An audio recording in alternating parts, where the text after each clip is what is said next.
Someone's gonna help me, ain't nobody like that. I ain't gonna wait, that's all fact. Give me one shot and I'll never get the throne back.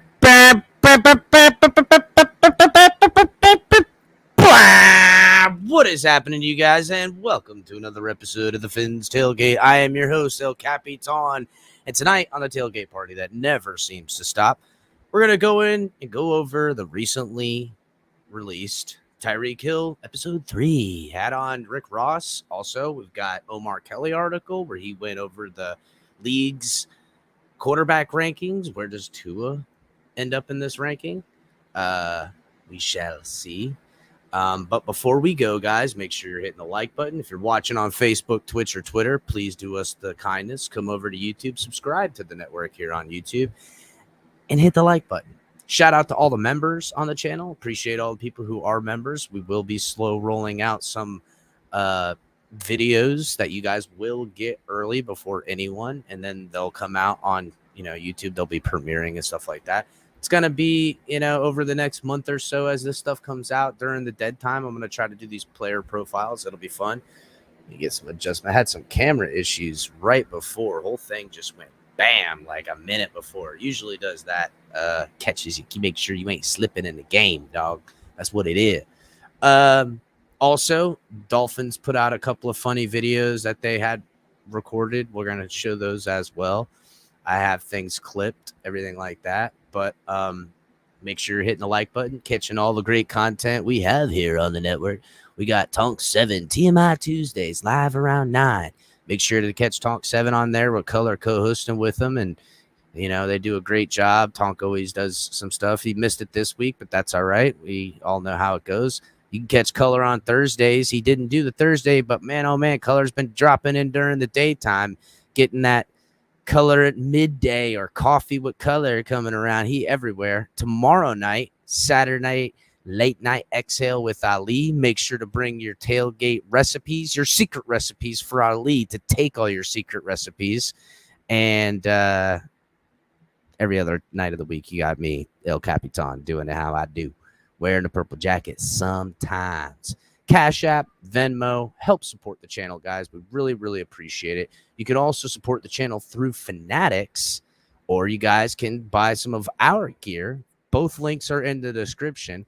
And also, you guys, we are partnered with Backroom Collections. The link is in the description. Whoop, wrong one.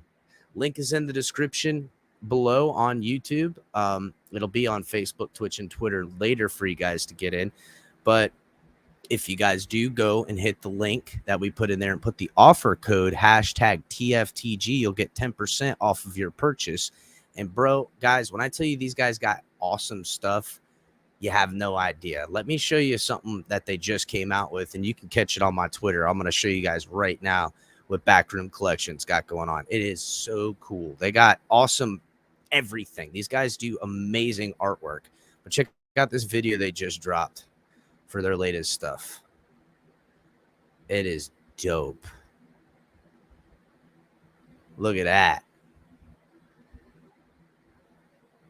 Miami Vice. Signed by Jason Taylor, Christian Wilkins, Zach Thomas, guys, and you can find these things on Backroom Collections. Go ahead, hit the link in the description. Whatever these items cost, you will get them 10% off if you use the offer code hashtag TFTG. And let them know that we sent you.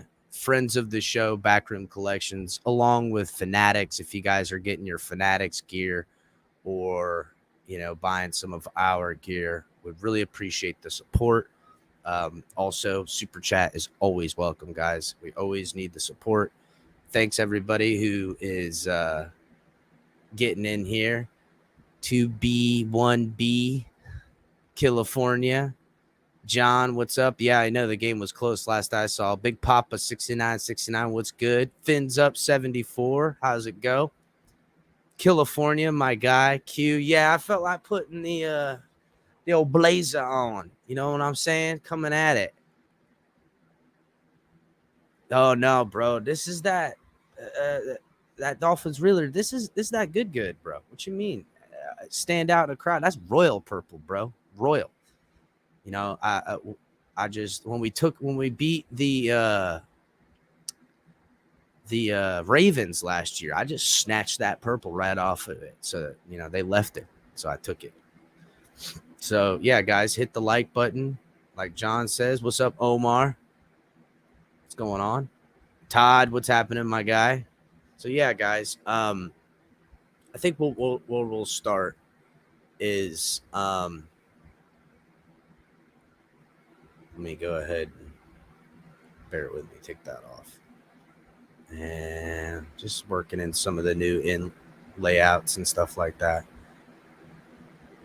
But yeah, let's go ahead and catch some of these Dolphins shorts that everybody's got. They asked the team, asked the guys about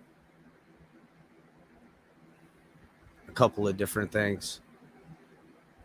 Pronouncing people's hometowns is one. Another one is who's the best dressed, which I thought was pretty funny. So I'm going to pull those up here real quick. There was another one that I had somewhere. Let me see if I can find it. They didn't release it on YouTube. I think it was on Facebook. So let me grab that if I can. Just bear with me a moment.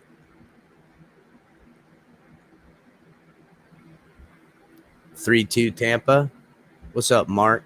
How's it going, buddy? Bryson, what's good? Yeah. Let me go ahead and pull up the Dolphins shorts so we can watch those first while I'm trying to find this other one. So this first one is the best dressed. So I'll pull it up for everybody. Now it is on a short, so it's not really easy to make bigger. Like you can't. Maybe I can. Let me see. Nope. All right. That's we got a lot of good-looking guys. I'm gonna go with an O lineman. I'm gonna say Rob Hunt. wanna hunt. Go trench. Javon.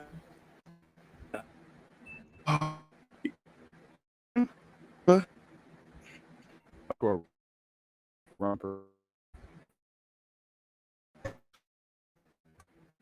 Come on. Easy. Me. I mean, we all know a bunch of them. We're going to say me. or Baker. I'd say either my boy X or Brendan Scarlett. 100%. Brendan Scarlett. Scarlett. I've been seeing Mr. Scarlett, number 57. He is every day, just head to toe. He's got like the vintage look going sometimes. Sometimes he's like rocking, whatever he's got going on. I feel like that man has style. Nice. The best dress. So that was the first one. Here's the hold on. Find the next one. Find the next one here. All right. Here's the next one, guys. Pronouncing people's hometowns, which is pretty awesome. Coquitlam, British Columbia. Coquitlam. British It's Columbia. Javon Holland's hometown. No, I'm not reading that What's up, one. Thomas? I know this one, but I don't. Coquitlam, Columbia. That's The Coquitlam, British Columbia. Coquitlam. Coquitlam. Coquitlam, British Columbia. Coquitlam, British Columbia.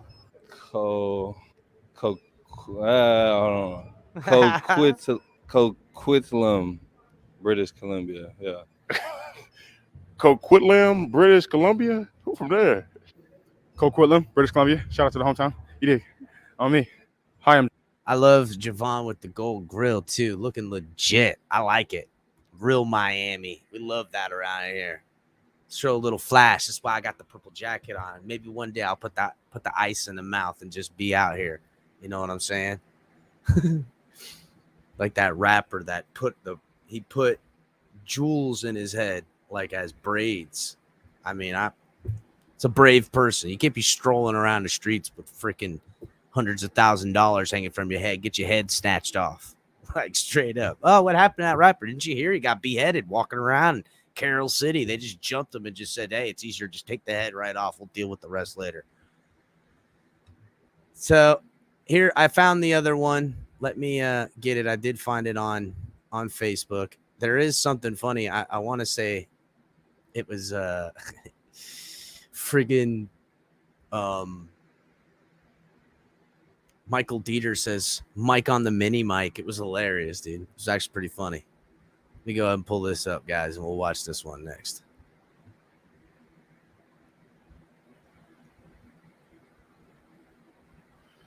Let me pull this bad mamma jamma up.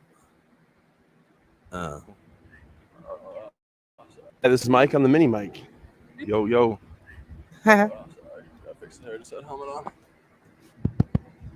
check. Mic check, 1 2 1 2. I have one of these. I make my dog sniff it. It makes a funny noise. How close do I? I've actually seen Javon. I don't know what to do with my hands. I'm just gonna hold it like this, like it's a waffle cone of some sort. We're just gonna go with it. All right. Nice. So yeah, the Dolphins still keeping us interested, doing little things here and there. But so is Tyreek Hill. So Tyreek Hill had the living legend Rick Ross on, and also funny. Earlier today, Mike Florio was on Joe Rose. Shout out Joe Rose, happy birthday! And he was kind of giving some pushback. And if you guys were listening to Color earlier, which if you didn't, I suggest you go back and listen to it. But Color mentioned this as well, that Mike Florio was like, well, what's, the first 2 episodes were kind of the same thing. What's he going to keep doing? How's he going to keep the pace? Sounds like to me he's worried about, Tyreek Hill encroaching in on his market, diversification and shit. So Tyreek Hill says, I see you're what am I going to do my third episode and has on Rick Ross and racism of Rick Ross, which can't. Living legend here in South Florida, Carroll City, rocking it. Yeah. That Dolphins career. I did see that dime yesterday. We Color went all over. I was going to show it, but Color already took care of that. Make sure to go check it out. But I went ahead and took a couple of snippets out of it because really, and I got to hand it to Tyreek's lawyer. He's a charismatic guy too. Tyreek has got himself a good dude with them, and they're they discuss things, and the interview went along, and you got Rick Ross on. You just let him take care of things. You know what I'm saying? He was championing up. They talked about his new record. They also talked about the drink he was promoting, Bumble Rum, which everybody seems they said it was fire. So shout out to Rick Ross and his Bumble Rum. Bumble Rum sounds weird to say that, but it was I got a couple of the highlights, at least as I saw them. Hey, what's up, Vicken? So yeah, I'm gonna go ahead and show you guys the highlights from that I thought were pretty cool. Tyreek Hill was all gassed up about Miami, and I was like, ooh, I'm gonna have to clip this and show this on the show. So I'm talking to HB in the back. He might be able to put a compilation together for you guys. It'd be pretty cool. But what's up, Shake? Member in the house. Salute. So let me go ahead and pull it up.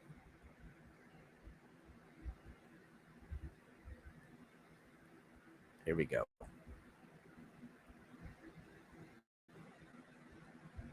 Yeah. Hey, if you ain't feeling like the cheetah, you already know my motto. Look good, feel good, pay good, baby. I appreciate you, Miami Dolphins, for bringing me to the 305.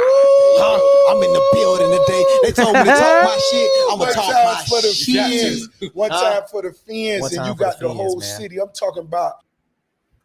Yeah, he was gassed up, boy. Who wants to see it again? Should I run it again? All right, I'll run it again. Hold on. Let me pull it back up. He was gassed up. I loved it. It was fun. He's just getting turned, which is, I think what we want to. I mean, this is what you want to see from Tyreek Hill. Hey, if you ain't feeling like the cheetah, you already know my motto. Look good, feel good, pay good, baby. I appreciate you, Miami Dolphins, for bringing me to the 305. I'm in the building today. They told me to talk my shit. I'm going to talk my shit. One time for the fans, and you got. Said they told me I'm going to talk my shit. Ooh, did the Dolphins say he could talk his shit? I think they did. That's what he just said. So, I mean, there's a lot of people speculating, me included, that how okay are the Dolphins with this? I can't imagine that they're not okay with it at all, or else he wouldn't be doing it. They have to be aware of the whole thing. And I'm sure he didn't spring it on him that, hey, this is what I'm going to do, blah, blah, blah, blah, blah. So, that's how it go. I think it was, they knew about it, and this was something he said. So I'm going to play you guys another clip from the show. I went ahead and clipped a couple, like 4 or 5 of them. Let me go ahead and get this one up there so you guys can just catch it. I'm giving you guys the El Capitan Cliff Notes. You call them AKA the Chris Notes. So hold up. We talking this football. Okay. We ain't never broke no bread. This the biggest deal we ever did. This the biggest contract this organization ever did. That's a lot of the pressure, biggest man. player in the history of this whole organization in this city right now. So he got pressure on him. You know what? He got to produce. No. I ain't gonna even. We always got to produce. That's always. facts. We That's winners. facts. That's fact. We winners. We always got to produce, but I ain't gonna call it pressure. These are real words to live by right there, guys. You always got to produce. Winners. Even sometimes taking a step back, knowing that this is the better step to pivot might be something. And that's kind of what Tyreek did. He had a good thing in Kansas City, loved, make good money, but he had to pivot to not only come to the Dolphins and get paid big money, but also have this platform and other things as far as his brand. That's what he talked about in his first 2 Always episodes. That's always. facts. We That's winners. facts. That's fact. We winners. We always got to produce, but I ain't gonna call it pressure. Because when you a champion and you a winner, that's what come with it. So we embrace it. And we know why they gave him the big check. Why they gave it to him? They ain't listen. Let me tell you why they gave you the big check. Come on, talk to us. Listen, we know you catch. Flawless. Right. We know you the speed. We know that. But guess what? You got something that you can't buy. You got that grit. You got that chemistry. You know what you did the other day? At that football. OTA, what that was, OTA, the practice we was at the other. So as he goes on a little further, Rick Ross talks to him about how, well, I think we all expect the leader, Tyreek Hill. What are we buying beyond the product on the field? We're buying the leader off the field with the quarterback, with the wide receivers, teaching these guys how to be champions. And I mean, that's all. We all want that, we all want Tyreek to, gas up our quarterback. We want him to gas up our organization. We want it all. That's what it is. All right, let me pull up the next one I got here for you guys.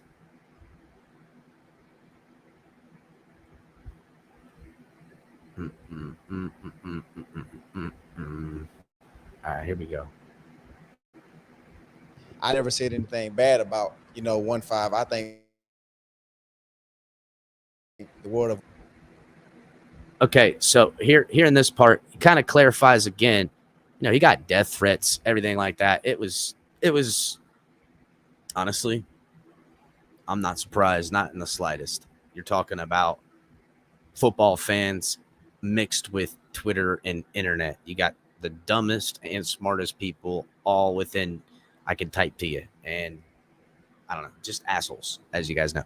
Toxic, as the kids say. But he clarifies that, hey, look, I have no disrespect, but I'm here to gas up my guy and what I like about my guy, and I'm going to say that. And I mean, listen, to be real, what's he have to compare to as of recent? He's got the quarterback he had to the quarterback he's now has. So So he's got to put it together where he wants. Anything bad about 1-5. I think the word of 1-5. He's arguably one of the best quarterbacks in the game. He's top 2. He's not 2. And all I'm doing is basically just supporting my new quarterback, which is Tua T. I think he's definitely a contender to be a top 5 quarterback in this league. He works hard. He's a smart kid. He's nice.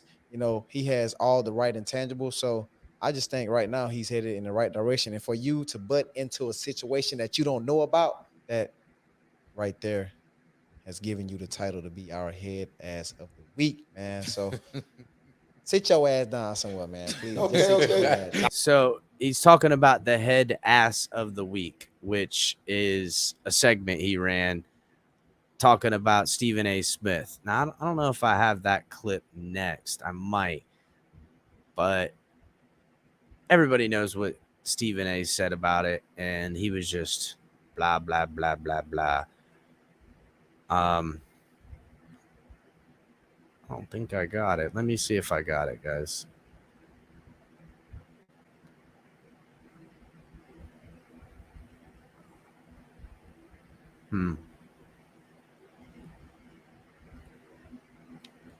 Yeah, I don't have that. Let me go ahead and pull that part up, and I'll play it for you guys real quick. His head ass, so we can go over what the friggin' head ass of the week had said in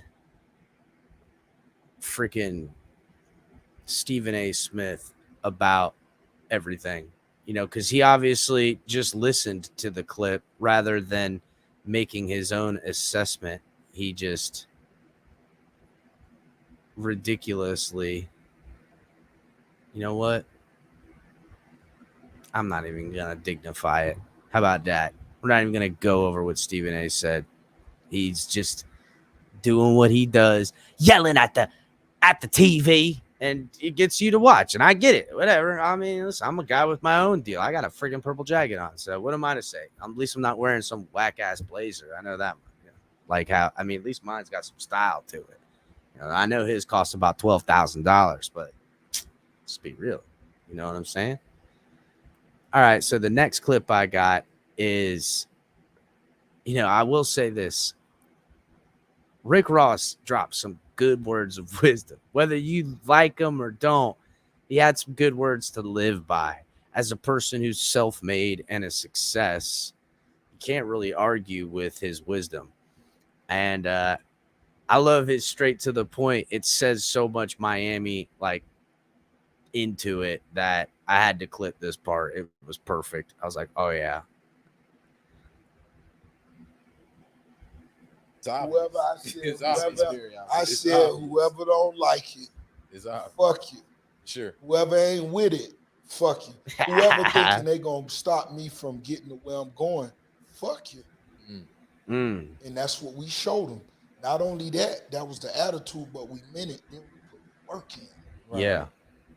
It's a difference when you just talking that shit and when you putting that work in. That's me. I'm gonna stay after and get those extra reps in.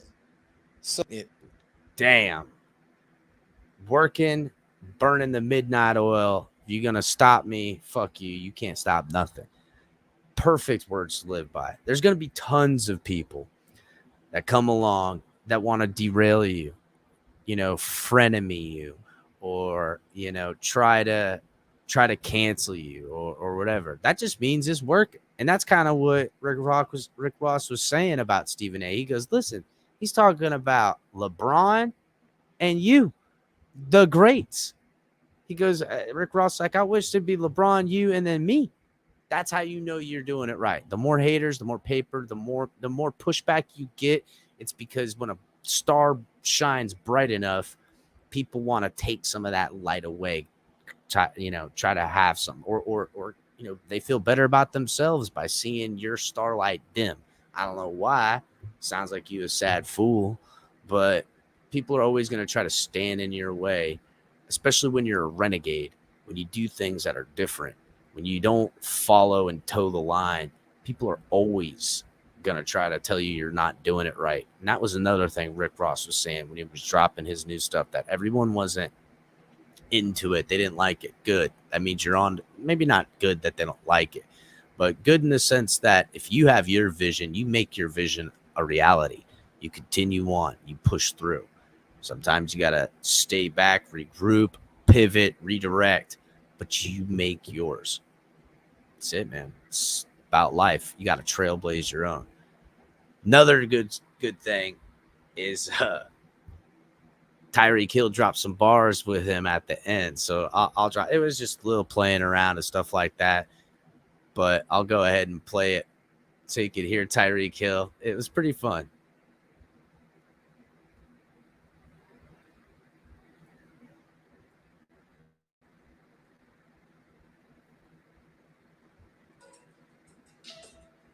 Cheetah walk in the club, hoes go crazy. They look at me, say, Tyreek, man, have my baby. I don't give a fuck, bitch. I'm in the Mercedes, driving fast, switching lanes. I ain't got nothing. Yeah. I mean, he's just fooling around, having some of that, rum with Rick Ross. How are you not? You can put some music on. You gotta say something, gotta rap something. I mean, again, guys, it was a good episode. You should check it out. Make sure to go check it out. Tyreek Hill, support it. I want to see this become more prominent because we want to know more about these people. We want to know more about their lives, their feelings. These are humans, and how are we gonna get to know the good? How's a guy like me gonna get the extra juice? You gotta let them be them. I don't know why people like to hate. I don't get it, man. I can't put that kind of energy into it. Honestly, I don't give a shit enough to hate anyone for anything. Now, can I look at someone and be like, that's a dumbass right there? Can I disagree? Sure. But hate's such a strong word, and death threats to a guy because he's trying to flex a little. I mean, you can be like, screw that asshole. But death threats, come on, bro. That's just weak. That's just you having your own personal problems. And that sucks. Wish it wasn't that bad. But yeah, that it's pretty good. You guys should go check that video out. Make sure to. So let's get on to the next thing that I have for you guys, and that's Omar Kelly's article on NFL starting QBs. Where does Tua rank amongst them? So he goes from 1 to 32. I think I'll start it backwards, but I'm going to go ahead and read the article here for you guys. So it starts out with Omar Kelly, Sun Sentinel. Make sure you guys are reading, subscribing. The next generation of QBs is coming, like Patrick Mahomes, Josh Allen, have already arrived, becoming marquee players in NFL. No one can argue that. Let's be real. And there are quite a few other that are blossoming before our eyes. Eight of the league's top 12 QBs are now in the AFC, which that ain't no BS, dude. AFC is stout.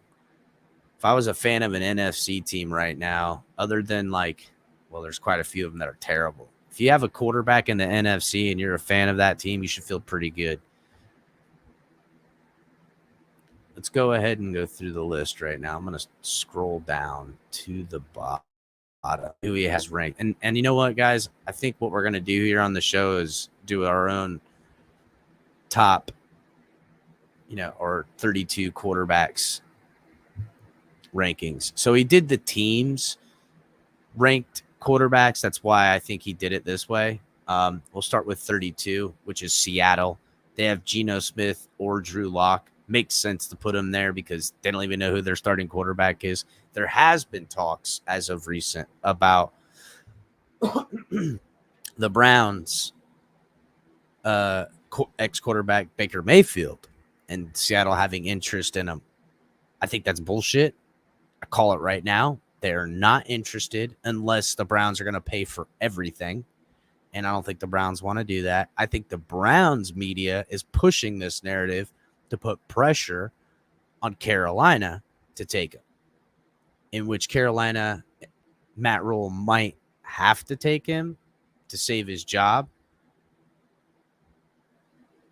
But I don't know if Matt Rule has enough pull right now to even get Baker Mayfield in the building. That's something to be said. So he says that Smith, who owns a 13-21 record as a starter in his 8 seasons in the NFL. Wow. Geno Smith has a record of 13-21. And I can think of, how many times did Geno Smith beat the Dolphins? He does have 103 passer rating as Russell Wilson's replacement in 4 games last year. Locke, he was traded from Seattle, sending Russell Wilson to Denver. He has an 8-13 record with the Broncos in the past 3 years. Jeez, 8-13 in the past 3 years. Has Drew Lock been injured his entire time there? I don't know. I'm guessing. I personally think Geno Smith's going to win that job, and they're going to ride it out with Geno Smith. Number 31 on this ranking is Atlanta with Desmond Ridder and Marcus Mariota. Mariota had an unimpressive run of 29-32 as a Tennessee Titan before being replaced by Tannehill. And now the Falcons are hoping to reunite him with Arthur Smith, his former offensive coordinator, will help him resurrect his career as a starter. Atlanta took Ridder in the 3rd round for some insurance.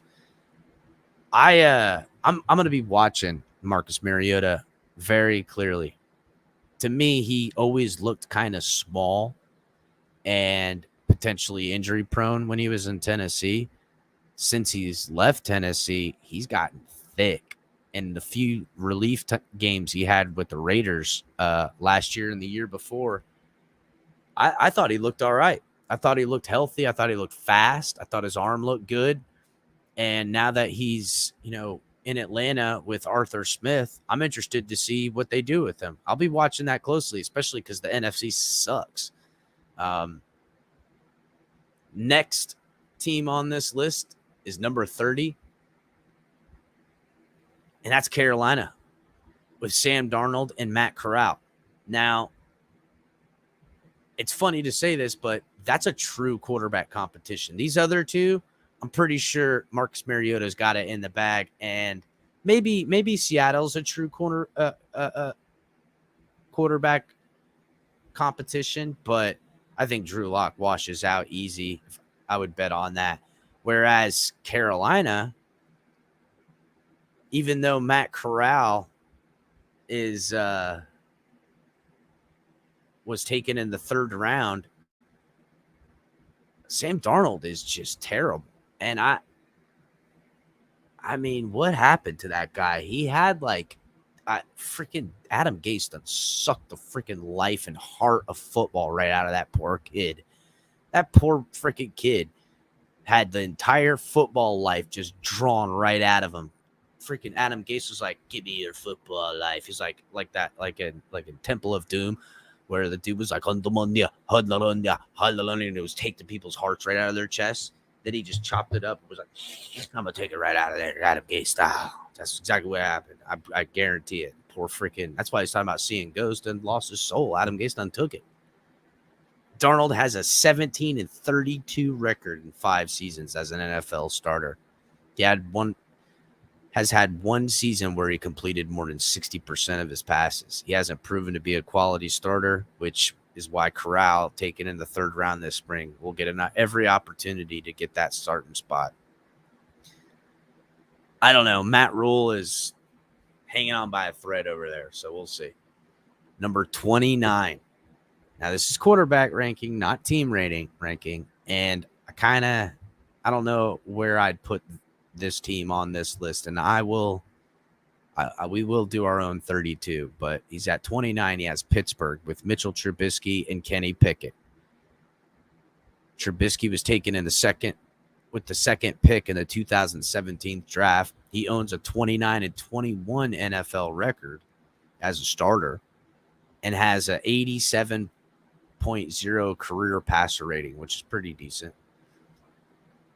Steelers signed the 27-year-old to a 2-year deal, potentially worth up to $14.3 million.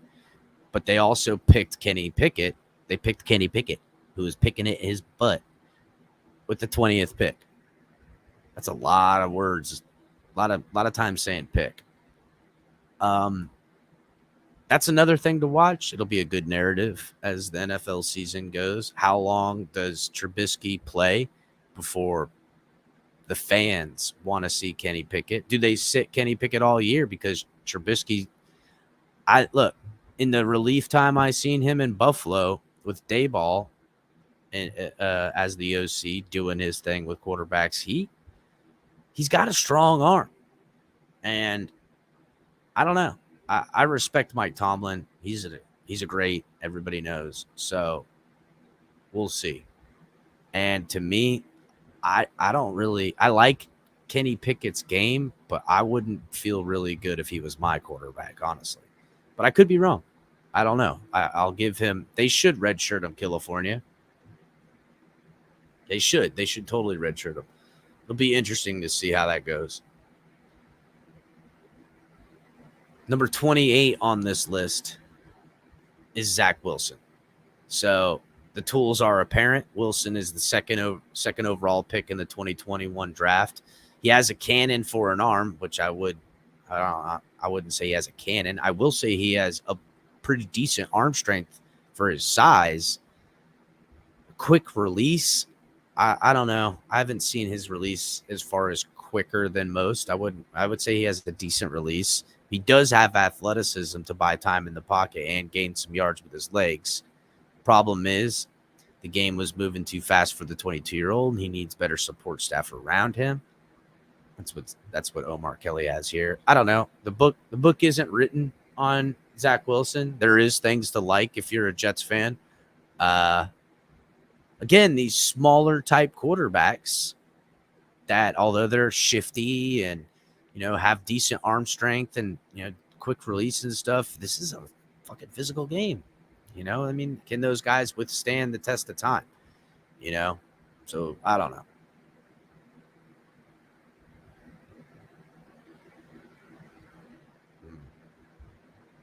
What's that, Jamie? Says, not trolling here. I am a Tua guy, but I keep having these bad dreams / visions of us being Baker Mayfield in. I don't know why. Of us being Baker Mayfield in? Us bringing Baker Mayfield in? Is that what you meant to say? No, I don't know, Jamie. I don't think that's going to happen. Unless Tua goes down in camp or early enough in the season and he's still a Brown, maybe that would change. But I don't see any scenario where Baker Mayfield's brought in here. So don't worry about it. You'll be all right, buddy. Number 27 on this list from Omar Kelly is Houston's Davis Mills. The 23-year-old had moments in his rookie season where he flourished, 88.8% passer rating, and then there was instances where he was flustered by bad decision making. He threw 16 touchdowns with 10 interceptions and was sacked 31 times in 13 games played last season, but lackluster supporting staff contributed to his struggles. Davis Mills, to me, is an interesting character. He's got arm strength. He's a big dude. I think, if I recall correctly, he was taken in like the 3rd round. I mean, for the value of what Houston picked him at, it's not bad. I will say this, for as bad as Houston's team is, and as bad as they were run and are run, he's got upside. Now, they've got Lovie Smith over there as the head coach now. I know Lovie Smith's going to be about defense. He's going to be about a run game and trench play and stuff like that. If they ride it out longer with Davis Mills, who knows? I mean, Davis Mills could win them enough games to where they're out of position for one of the quarterbacks that they like next year. And anytime I see a dude that's a big guy, 6'4", 6'5", whatever the hell he is, and he's got a big arm, I know that teams in the NFL will always look at that and think, hey, I can clean this up, I can clean that up. If I can sharpen the tools, maybe it's mechanics, something like that. That guy might turn into something. Yet to be seen. It's a long shot, but not that long, really, to be honest. 26 on the list from Omar Kelly is Chicago's Justin Fields. It was obvious the speed of the NFL game gave Fields issues last season, which explains why he won just 2 of the 10 games he started for the Bears. Former Ohio State Buckeye averaged 155.8 passing yards per game with a 58.9 completion percentage and 35 rushing yards at 5.8 yards per contest. I think we know exactly what the type of quarterback Justin Fields is. I would not want Justin Fields as my quarterback. I'm sorry, Ohio State quarterbacks don't work out usually. Neither has Alabama quarterbacks up until recently, so that could be different. Right now, Alabama's got 3 quarterbacks that were on their roster and played significant snaps, in Mac Jones, Tua, and Jalen Smith. So they've kind of rewritten that narrative. But Justin Fields, to me, even as someone who uses his legs to buy time, to make defenses pay, I don't know. I get like Jameis Winston vibes off of the arm, where like, yeah, he's got the strength, but he has no ability to do anything with it. He's just fucking cannoning the bitch all over the place, or not. And the game did look too fast for him. And as someone who's probably been the fastest guy at all time, it probably is hard to adjust. So we'll see if he can get with a good enough quarterback coach. But I won't be surprised if he's another one of these quarterbacks that come and go. Number 25, Jacksonville's Trevor Lawrence. Trevor Lawrence, the number 1 pick in the 2021 draft, had a disastrous rookie season. But nothing about the Urban Meyer-led Jags was set up for success. Doug Peterson, Jacksonville's new head coach, has helped many NFL quarterbacks in cleaning up their game. So we should soon learn what Lawrence's potential is. And that's a good assessment. I mean, Lawrence, yeah, he struggled. I will say this, though. He was put in a pro-style offense pretty much all year. And it was always seemed like forcing a square peg in a round hole with that offense up there. It just didn't work. And I think if he was on, I mean, if you replaced him with Burrow last year, would you see the same thing? Probably not, but you could see a similar thing. We'll see what happens with Trevor Lawrence. I worry about the processing speed with Trevor Lawrence because he's got all the athleticism and all that good stuff. It's the processing speed. So we'll see if he can ever get that right and where that goes. Now, 24 on this list, and this might shock a couple people, from Omar Kelly, New York Giants, Daniel Jones. Now, Daniel Jones, a 2019 first-round pick, has struggled in all 3 seasons as a starter for the Giants, which explains why the franchise didn't pick up the 5th-year option on his contract. Jones, who owns a 12-25 record as a starter, will likely benefit from having a healthy Saquon Barkley and from working with Daboll, the new head coach, who has once helped Allen take his game to the next level in Buffalo. Now, I don't know. To me, Brian Daboll took the Giants job over the Dolphins job because kid yourself not, ladies and gentlemen, boys and girls, children of all ages. Brian Daboll was who the Dolphins wanted to get at one point in time before he took the New York job. I think the reason why Daboll took the job in New York is that the coach that was brought in was going to have to tie themselves to the quarterback, meaning that if it works this year and the quarterback stays around, so will you. If it doesn't work this year and the quarterback doesn't stay around, whether they trade him or not, it's probably going to mean your job too. And I also think the Giants said, look, you get this year with Daniel Jones to let us know if it can work out. If not, we'll let you have your pick of a quarterback next year, which a lot of head coaches don't really get a chance to get to pick their own quarterback. And I think they offered that to Brian Daboll, whereas the Dolphins, maybe it's not a one and done, but they're not going to let you pick the quarterback. You're picking whoever we put in there if Tua has to, be moved off of or whatever. So 23, Detroit's Jared Goff. Goff racked up a ton of wins in 4 of his 5 seasons as a starter for the Rams, but struggled last season as the Lions starting quarterback with a record of 10 losses, 3 wins, and 1 tie. While the 28-year-old completed 67.2% of his passes, he only threw 19 touchdown passes and produced his second worst yards per attempt up to date with 6.6 average. It's weird to think that his 67.2% of passes and his yards per attempt as 6.6 is his second worst. I don't get Goff. Goff is like an enigma to me. He's got he's got a cannon on him, and he seems to have decent enough pocket presence, but I don't know. He moves slow. He's like Teddy Bridgewater, not Teddy Bridgewater, Jacoby Brissett in that way. It's like it seems like it for them to get that wide base where they want to wind up and crank the ball. It's like their feet get there slowly or something. I don't know. Number 22, New Orleans Saints, Jameis Winston. Winston was having a solid season, 102.8 passer rating as the Saints starting quarterback before tearing his ACL in Game 7.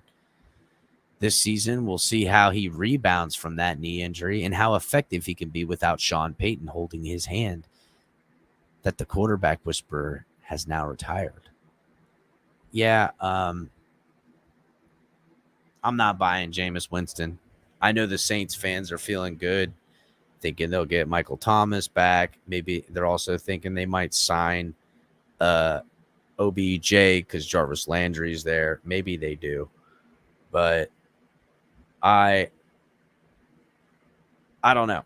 I don't know what to expect from that entire Saints organization. I do know they always give the Bucks a run for their money. Jameis Winston's so weird too. Another guy got all the athleticism, can do everything, but it's always he tries to do too much. I don't know. We'll see what happens with all that there. It's definitely the NFC is definitely going to be interesting with some of these quarterbacks that they got out there. That's for sure. So, 21. Indianapolis's Matt Ryan. The disrespect for Matt Ryan is amazing.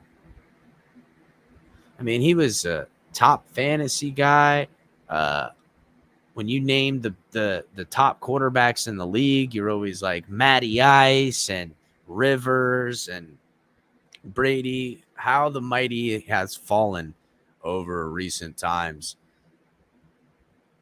You know, and it's really hasn't been but like after the Super Bowl the last year or so where they just completely crumbled. And Matt Ryan gets no whatever for how bad the defense has been, how bad the running game's been, how bad the coaching's been, all that stuff. They don't give him any excuses. They're like, oh, nope, you're out of it. You're over the hill. Well, now he's in Indianapolis, a team that's, willing to give him a shot. Ryan has had an impressive 14-year career as a starter for the Falcons, but his regressions in the past few seasons motivated Atlanta to move on from Ryan. Ryan is 37, hasn't delivered a winning season since 2017. Holy shit, I didn't know it's been that long. Wow, time flies. And he's been sacked 40 times more in the past 4 seasons than anyone else. Wow. We'll see if a new team and a solid running game can prop them up. That's going to be interesting.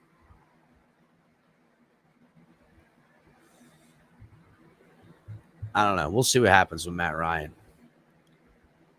Now, this to me doesn't make sense.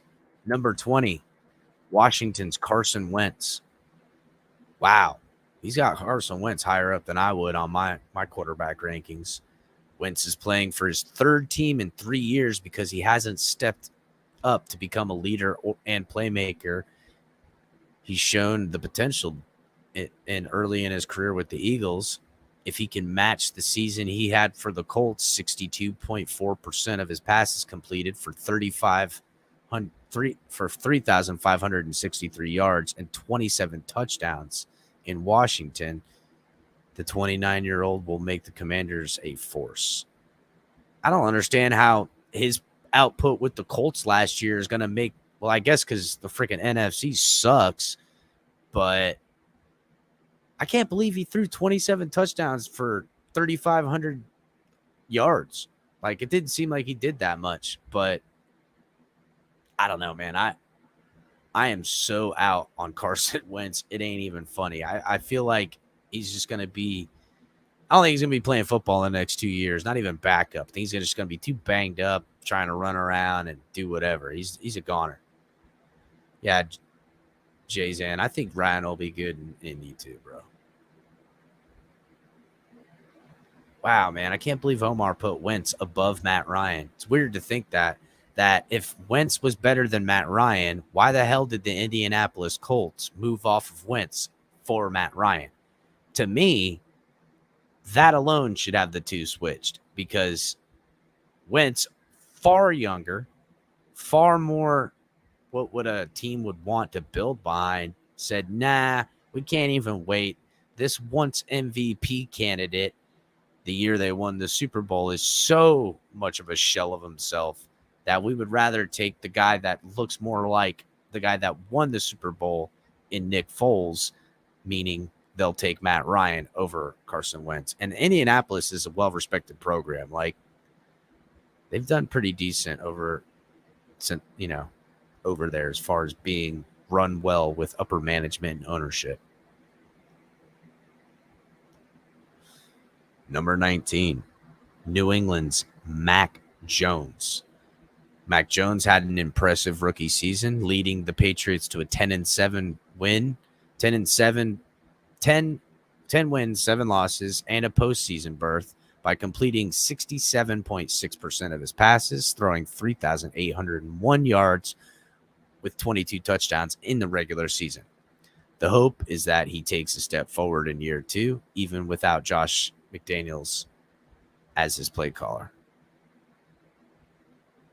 So, I don't know.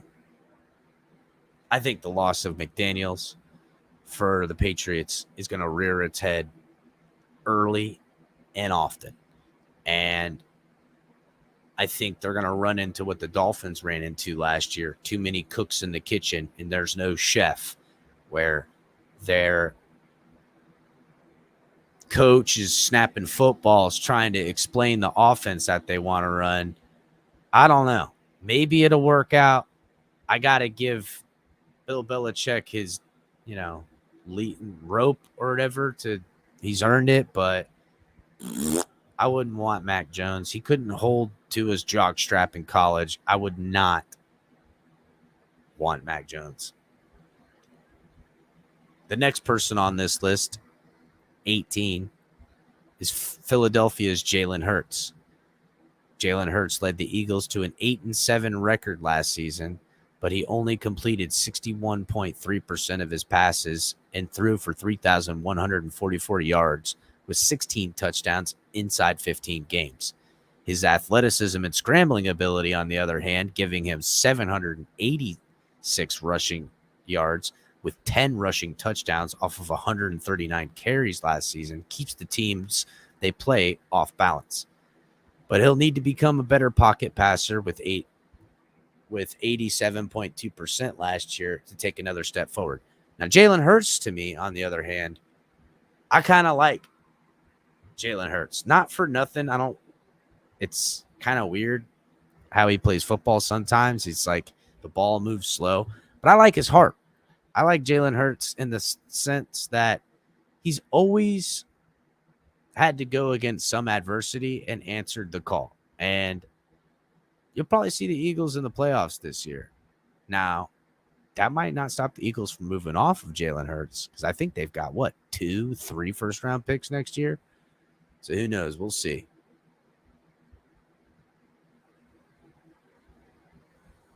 We will see.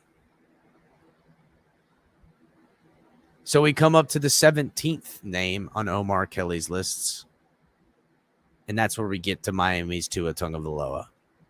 Tagovailoa's pocket presence and accuracy gives him a chance to become one of the NFL's elites if he can master the play-action offense with new coach Mike McDaniel is installing, gets adequate protection, and makes the most of his new playmakers and old playmakers in Tyreek Hill, Jalen Waddle, Mike Gesicki, Cedric Wilson, Chase Edmonds, Raheem Mostert.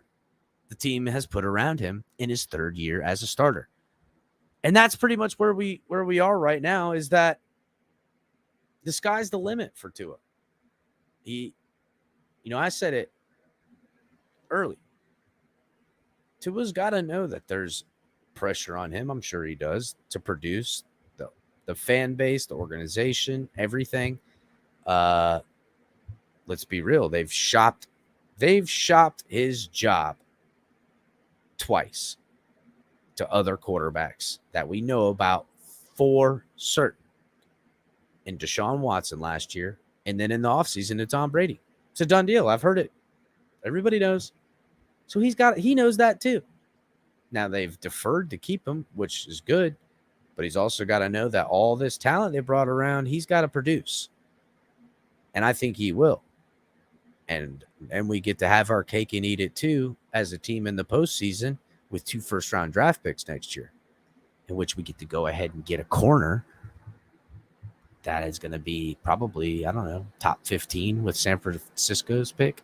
And then our pick in the mid 20s we'll get with a running back. Now we're cooking with gas. Also, man, that video that was released the other day, Tua looks big. Tua looks good physically.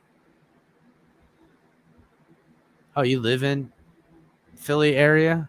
I've got a friend that lives out there, man. He's a Philly fan, though. So, guys, we've hit the 1 hour mark.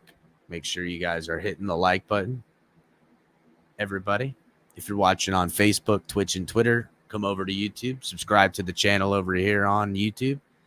And hit the like button, everybody. Make sure you guys are checking all the great content we have here on the network. Tonk 7 TMI Tuesdays, live around 9, coming at you. Color commentary co-hosting on there with them. You can also catch Color on Thursday nights usually. Been doing some daytime action color commentary, so that's good too. Make sure you guys show your support. Tomorrow night, late night exhale with Ali. Bring your favorite foods for tailgate parties, favorite recipes, all that good stuff. It's going to be a good conversation tomorrow. Can't wait to check it out. Color's going to be hanging out with them too. All other nights, you guys can catch me, El Capitan, daytime, nighttime, usually around this time. Cash App, Venmo, help support the show. Also, guys, Fanatics, link is in the description. Buy all your gear from our sponsor at Fanatics. You get special offers when you click on our link. It helps out. Also, guys, you can get some of our gear. Make sure to get it. Link is in the description. Support the show. And again, guys, we're partnered with Backroom Collections. They do so much cool stuff. Pictures, helmets, signed things, one-of-a-kind stuff that you can't get anywhere through Backroom Collections. If you guys go and use the offer code #TFTG at Backroom Collections, you'll get 10% off of everything. So make sure to check that out. Super chat as well, guys. Live and in action. So let's get back to the list. Number 16 is Tennessee's Ryan Tannehill. What a swift kick in the nuts. Tannehill has helped the Titans win the AFC South the past 2 seasons and owns a 30-13 record with the Titans. His body of work says he's more of a game manager than difference maker. Tennessee's trading standout wide receiver A.J. Brown to the Eagles could create some issues unless Treylon Burks, the 18th overall pick, can step up and make an immediate impact.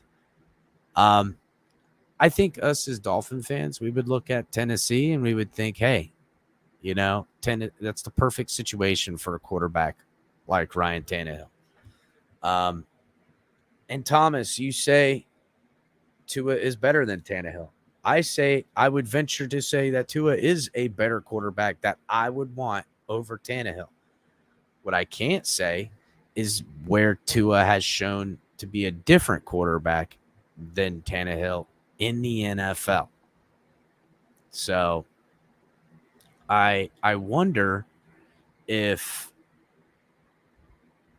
this is the year we see the difference, because Tannehill, to me, is a game manager. I will say there's one thing for certain. Tua's pocket presence is light years away from Tannehill's ability to ever get as a pocket. Look, Jamie, I just beat Tua, buddy. His pocket presence is elite beyond all measure when you measure it to Tannehill. But as far as output, of where Omar Kelly puts it, as his body of work says he's more of a game manager than difference maker. That's the kind of thing that I want to see out of Tua now, is that Tua will be a difference maker, that he will not just manage games, which I believe he could manage games at an elite level, but I want to see him elevate. I want to see him elevate people around him. With a weapon like Tyreek, that's a friggin', that's a Ferrari. It's a fast car that you're gonna need to put premium everything with. And I think Tua can handle it, but we don't know yet. We just got to see. And what I mean by handling it isn't like, oh, can you handle being around a guy or throwing on the ball? No, I mean like he's going to roll out and be throwing the ball out there. No business on the throw, but it needs to be done in this game, and just takes one for the team and takes a late hit to push it further down the field to win the football game, because Jalen Waddle's free downfield or Tyreek's free downfield, or just he knows that if he puts it here, they're going to go get it. And although it's all luck and craziness and everything, it'll be a moment that I think we could look at and go, yes, that's the kind of guy we want on this football team. All balls. You know what I'm saying? That's what we're talking about. What's up, Most? What's going on, my guy? Next on the list at 15 is Kirk Cousins. Kirk Cousins, who became the first veteran player to receive a fully guaranteed multi-year contract as a free agent, has had a passer rating that surpassed 100 for the past 3 seasons. And had 5 seasons where his passer rating has surpassed 100. Wow. Problem is Cousins owns a 59-59-2 record as an NFL starter, and the age likely won't be kind to the 34-year-old. It's weird because Kirk Cousins is good and not good. I don't know. He's kind of like the guy next on this list in San Francisco's Jimmy Garoppolo, which to me, Kirk Cousins and Jimmy Garoppolo, I mean, they're almost like the same guy in some ways. Kirk Cousins, I think, has a better long ball arm and stuff like that, a little bit more gunslinger to him than Jimmy Garoppolo. But Jimmy, out of the system and everything, has just been far and away more successful. Jimmy Garoppolo owns a 31-14 record in 5 seasons as a starter with the Niners. While he has a knack for missing the big throws that decide the outcome of games, the 30-year-old's 98.9 passer rating proves he's no slouch. He can lead whatever team he's starting for in 2022 and to the postseason. But will the Niners decide that now is the time to go with their second-year quarterback, Trey Lance? So that's odd to think that on Omar Kelly's list, above all these other quarterbacks, Jimmy Garoppolo at 14 with Kirk Cousins, Tannehill, all the other ones he said, that they, for the Niners, won't play him and go with a guy, Trey Lance, that has the unknowns. And that should tell you guys a lot about expectations in this system. So once the system's clicking, it can hold up a quarterback like Garoppolo, giving him, a 31-14 in 5 seasons as a starter with them. But is it too little too late as far as output? And that's why they drafted Trey Lance. So number 13 on this list, only 1 spot ahead of Jimmy Garoppolo, Arizona's Kyler Murray. Kyler Murray has impressive starts in the past 2 seasons, but his play tailed off at the end of each of those seasons for various reasons. But when healthy, the 25-year-old is a threat passing the ball with an average of 270.5 yards a game last season, and he is with running the ball an average of 30 yards per game with 6.3 yards per attempt. He's one of the NFL's most accurate quarterbacks It's only a matter of time before he puts it all together. Kyler Murray, to me, again, the thing I worry about little quarterbacks like that. Now, Kyler Murray, I don't worry about him getting hit because he hasn't gotten hit. And he does a real good job using his legs to buy time and heave the ball down there. But to me, this is a big dog's game. Some safety or linebacker get a hold of him one of these times. I don't know. I just don't see, like, put a hitch in his step real quick. You know what I'm saying? You lay the wood down on that guy. Now, you can't catch his ass. But that don't last forever. That's why he's trying to get paid now. He's smart. I got to hand it to him. Next guy on the list is Las Vegas, Derek Carr. Derek Carr is one of the clutchest quarterbacks in today's game. Problem is his win-loss record with his 57 wins to his 70 losses doesn't reflect how often he carries the franchise. This offseason, the 31-year-old will reunite with his college wide receiver, Devontae Adams, and now has Brady's longtime offensive coordinator in Josh McDaniels as his head coach. So the odds of the game improving are significantly high. Interesting team to watch. It's going to be hard in that division with the Chargers making so many upgrades, the Chiefs being what they are with Mahomes and Reed. Even without Tyreek, they're still a hard team. And then now the Broncos getting Russell Wilson. All the upgrades in the world done for Derek Carr, but he's still in such a tough division. I don't know. Interesting. Thank God we ain't in the AFC West. Look at that. Next on this list is LA Chargers Justin Herbert. Herbert has completed 66.2% of his passings, throwing for 292.2 yards per game, and his average 34.5 touchdowns per season in his first 2 seasons. But his team owns a record of 15-7 with him as a starter, and those games featured a couple of fourth quarter losses that the team might have won if Herbert had been more clutch. That was the key to me when we were talking about Herbert over Tua, and it was that clutch factor. To me, Tua had it way over being more clutch than Herbert. When the lights got brightest, I saw Herbert slouch. He slouched. It didn't seem like he can muster it up, the will to lead or whatever. Maybe he gets that figured out now that he has some accolades. But I mean, damn, dude, they got good wide receivers, decent O-line play, great running back over there. Now they got a good defense. If Herbert don't put it together this year and get them into the playoffs, even in that division, say they miss the playoffs. Wow, oh wow, oh wow. Is that going to look? It's just not going to look good as far as Herbert goes. Not that they're going to move off of him, but what else do you do with a guy like that? He's got a cannon for an arm. You gave him weapons. He's got a running game. Some guys just can't get it done when it comes time. Number 10 on this list, Baltimore's Lamar Jackson.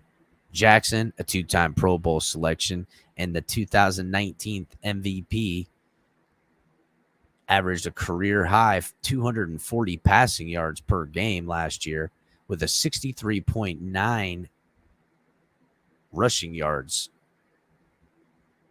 Wow. The biggest concern about the 25-year-old is whether his scrambling style is sustainable as he ages and will injuries set in. Well, I mean, no running quarterback can sustain. What's good, Tom? What up?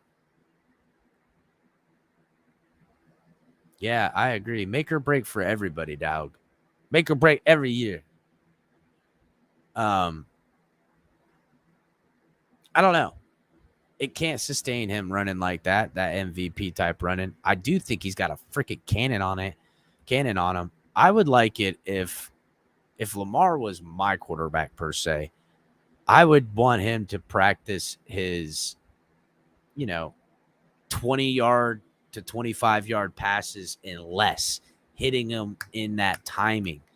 If he could put that into his arsenal over the next year or so, he could maintain the speed, the running, the cannon he's got, and that, man, he could be unstoppable.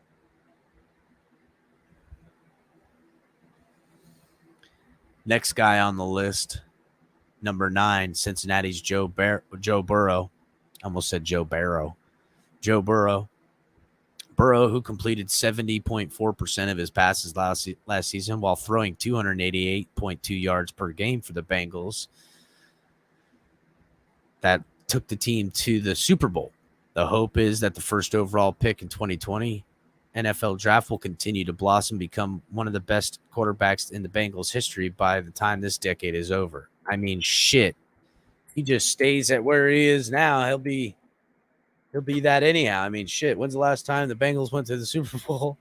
If he just stayed a Bengal for the next 10 years, he'd be that. They'd be like, yeah, but at least he took us to the Super Bowl. Number 8 on this list. And it's weird, but I guess for the sake of argument, you got to put him here, is Cleveland's Deshaun Watson. Watson has been intertwined in some serious sexual allegations, which could lead to a lengthy NFL suspension. But his off-field drama didn't stop the franchise from lining up a trade for him or keep the Browns from giving him a 5-year deal worth $230 million guaranteed. When Watson does return to the field, will he be able to build on his promises first 4 seasons with the Texans, where he logged a 104.5 passer rating? That's the real question. It's been a long time since Lamar's played football. How much more can this guy take off? If he takes off 8 games, say, next year, does he come back so rusty that once they put him on the field, does he look worse than whoever's playing, whether it's Baker Mayfield or Jacoby Brissett? I don't know. With the allegations continuing with them, I'm glad he's not around here because I don't want to deal with that shit. Number 6. Now, this is way higher than I would have this person on my list, and we're going to definitely do it. Omar Kelly has his top 6th quarterback is Dak Prescott from Dallas. Prescott catches a lot of flack because of the franchise he plays for and the expectations that brings. But there are stretches of games and seasons where the 28-year-old seems unstoppable. The playmakers around him have changed a bit, and his offensive line and tailback are aging. So Prescott probably has a 2-year window to win a championship in Dallas. To me, the only reason he's had flashes is because he plays in the NFC and in that division where the Giants ain't done shit. The Commanders, Reds, they can't even name their fucking team. They can't do nothing. And then the Eagles, who've, to me, doing better. So I have no Dak Prescott. When I do my top quarterbacks, he is definitely not going to be in my top 10. Just say that right now. I don't know where he'll shake out because I'll be objective when I do this, but no way. Number 5 on this list. Now we're getting into the top 5 quarterbacks. LA Rams, Matthew Stafford. Now I can give Matthew Stafford all the love. He's been a top 10 quarterback back when he wasn't playing for this team. He just won a Super Bowl and did it at 34 years old. First year on a new team. That is a top 5 quarterback. We can say whatever we want about him being a veteran and how good the team was that he walked into. He still delivered. Okay. Top 5 is where he should be. At this point, it's obvious Stafford was an elite quarterback whose talents are being wasted in Detroit. Now that the 34-year-old is a champion, it's possible that he and Coach McVay can make a couple more runs for winning titles in the Rams. And that, to me, ain't no BS. It's going to come down to 2 teams in the NFC, the Rams and the next team that's on here with their number 4 quarterback in Omar's list, Tom Brady in Tampa Bay. Brady, who flirted with retirement this offseason before coming back, has had one of the best statistical seasons last year. He threw for 5,316 yards, which was his third largest total, which is the third highest total in league history, completing 67.5% of his passes and threw 43 touchdown passes. Good God, this son of a bitch don't ever die. He had the third highest total in passing yards in league history last year, and the guy's freaking in his mid-40s. Dude is unbelievable, bro. Unbelievable. Number 3 on this list, Green Bay's Aaron Rodgers. Even though Aaron Rodgers has won only one championship in the past 17 seasons of his career, the 38-year-old could retire and walk away from the game any day now, so we need to look at it as a gift. Yeah, I don't know about that. His lackluster receiver unit could make this transition year for the Patricks. Yeah, for the Packers, excuse me, Patricks. Yeah, I said this the other day. I think this is the year that the Packers slide a little bit. They got 2 good running backs, but they haven't made any answers at wide receiver, and I think this could be the year they back. Who knows? Maybe they only win like 9 games. Maybe they don't even get in the playoffs. I don't know about that because the NFC's weak as shit. But number 2, top quarterback in the league, according to Omar Kelly, Sun Sentinel, Buffalo, Josh Allen. Allen, who turned 26 in May, has made tremendous improvements each year. Last year's shootout with Mahomes in the playoffs showed he could be the future in the AFC if he keeps developing. But losing Brian Daboll, his former OC, could present a challenge unless Ken Dorsey picks up where Daboll left off. I don't think they're going to miss a beat. Ken Dorsey, to me, fire. That brings us to number 1. And you guys guessed it. It's Patrick Mahomes of Kansas City. He turns 27 in 27 in September. He's athletic. He has a cannon for an arm. He's a proven winner with 53 wins and 13 losses in his 4 seasons as an NFL starter. Life without Tyreek Hill will bring some challenges, but I think he's capable of overcoming it, especially with the coaching staff. So it's hard to argue with some of this spot on the list. I've got plenty of pushback for other parts. But man, dude, I can't get down with Dak Prescott, dude, 6th. Oh, no way. I don't know if I would take Matt Ryan over him, but shit, I would take the Colts with Matt Ryan over Dak Prescott and the Cowboys. And that's sad. I mean, goodness gracious.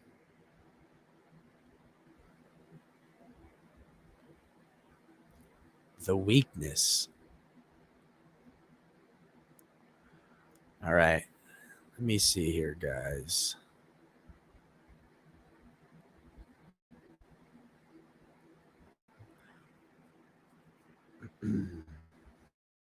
Another article I was going to read with you guys here.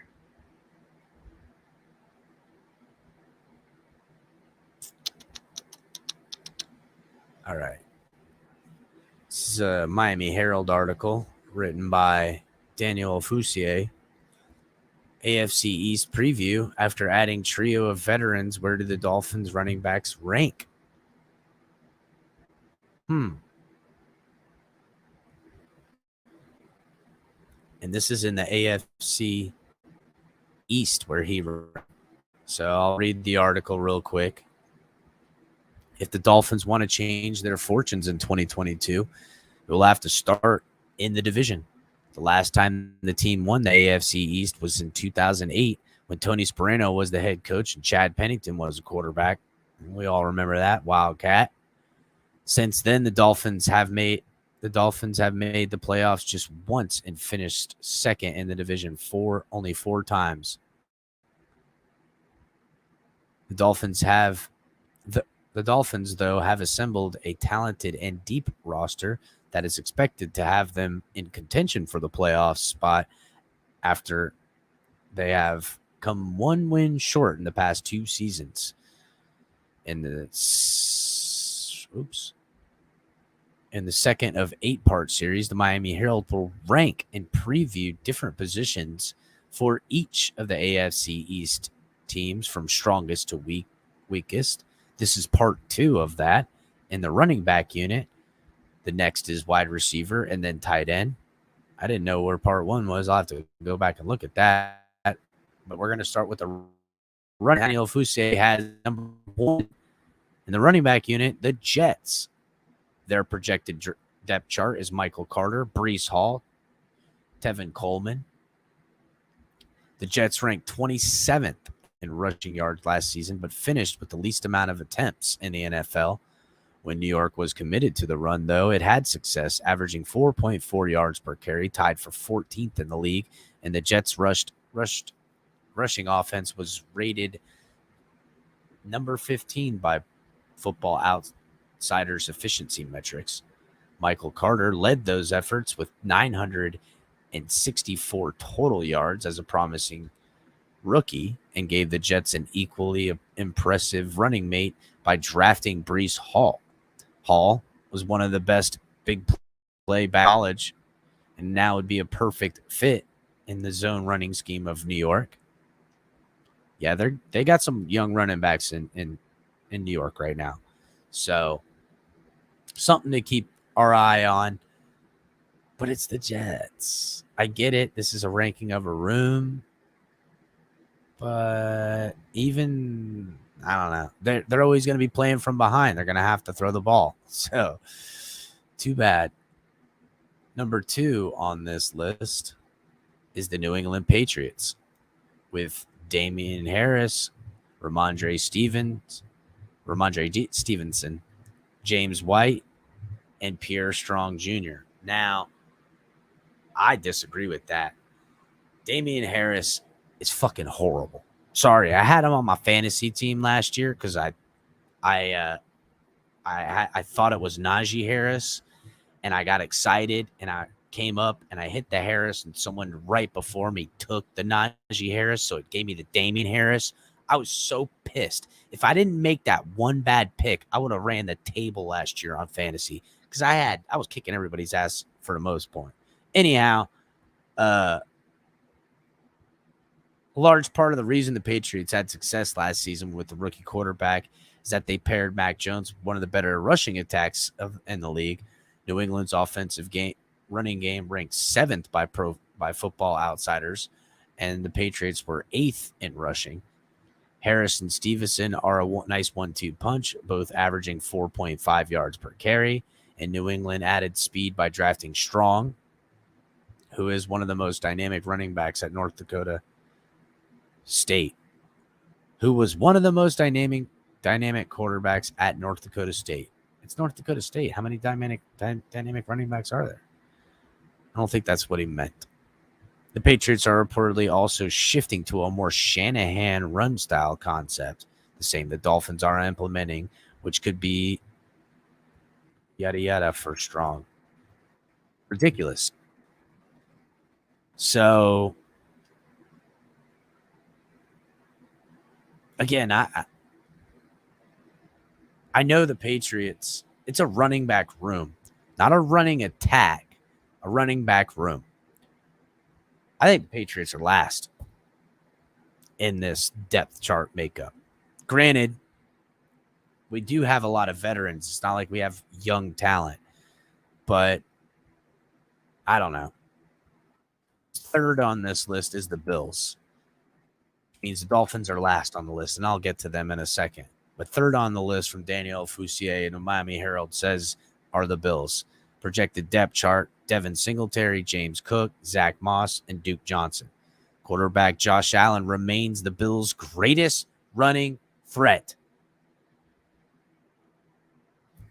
But Buffalo has a young core of backs, Singletary, Moss, and Cook, all drafted in the last 4 years. Buffalo is poised to have an all South Florida backfield when you include Johnson, who played for the Dolphins in 2021. It could be Cook, though, who emerges as the most indispensable player with receiving skills that will now have a lot of creativity for the Bills offense. So, yeah, there's a lot of upside with James Cook.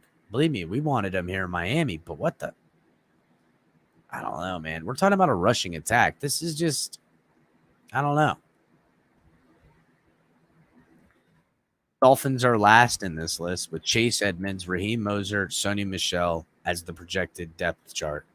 Dolphins gave their backfield a facelift this offseason by signing Edmonds, Mostert, and Michel.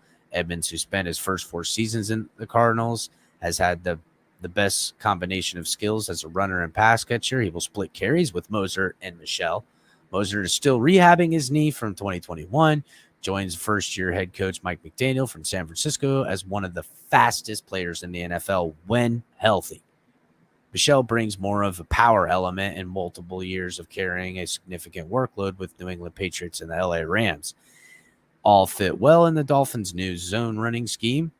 And when you combine their skill set with the game planning of Mike McDaniel, who has made his mark as the 49ers leading rushing offense, you can see the group has potential in this revamped offense. I don't know, man. I gotta disagree with that right there. Maybe not number 1, but dang, man. I would say the Dolphins are definitely number 2. What's happening on the Fin side? Make sure everybody's checking out the guys over at On the Fin side. Brian and Paul over there doing it all the time. Yeah, we kind of sleep, man. We sleep sometimes. Color don't sleep. Color's out every day, all day. I mean, Color on it all the time. He don't sleep. Color has no need for sleep. But yeah, guys, I got to push back with Daniel Fousier on that list. Our revamped running back room alone, to me, I think, no way. Maybe not number 1, but no way are we last. Oh, goodness gracious. Oh, you don't sleep on your dark horse? Talking about Zaquandre? I know, right? I think Zaquandre is gonna hit it. With that, guys, Z White. Yep, I knew it. I knew you were talking about Zaquandre. I think so too, buddy. I do too. Could be by the end of before long, it'd be RB number 1. Again, I don't think this Shanahan style that McDaniel's bringing in here, they're gonna go through these guys. So, these guys are gonna get their touches. Thank goodness, because man, dude, the only time we've had anything around for the Dolphins in years past is when we've had an offensive line and a running game. It's what we need. We've needed it so much.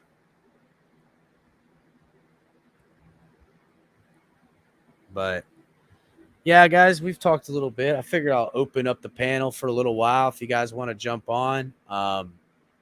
Talk about anything you want. The Tyreek Hill videos, the Rick Ross being on the Tyreek Hill show. Go over the quarterback list from, Dak Prescott, 6th quarterback in the league. My mind's blown, Omar Kelly. I know you say some crazy stuff, but Dak Prescott as top 6th in the league? What? What are you talking about? This is nuts. This is nuts. I'm going to do my quarterback rankings. I'll get Color and Ali and Tonk, and maybe I'll get Brandon the bookie to put his on there too. So, yeah, that'll be it. I wonder if in our running back room, if there's a way. Again, I've been speculating it all along. Now, as of recent, Raheem Mosert's been saying he's on schedule to be ready by week 1. But I don't know, man. I don't know if they don't wisely just deactivate him. And I don't know. I don't know how that works. It's different now with what players can be protected and stuff. What's going on, Shake? What's going on, my brother? How you doing? You know, just holding it down. Figured I'd put in a late night show for a little bit for everybody. Went a little bit later.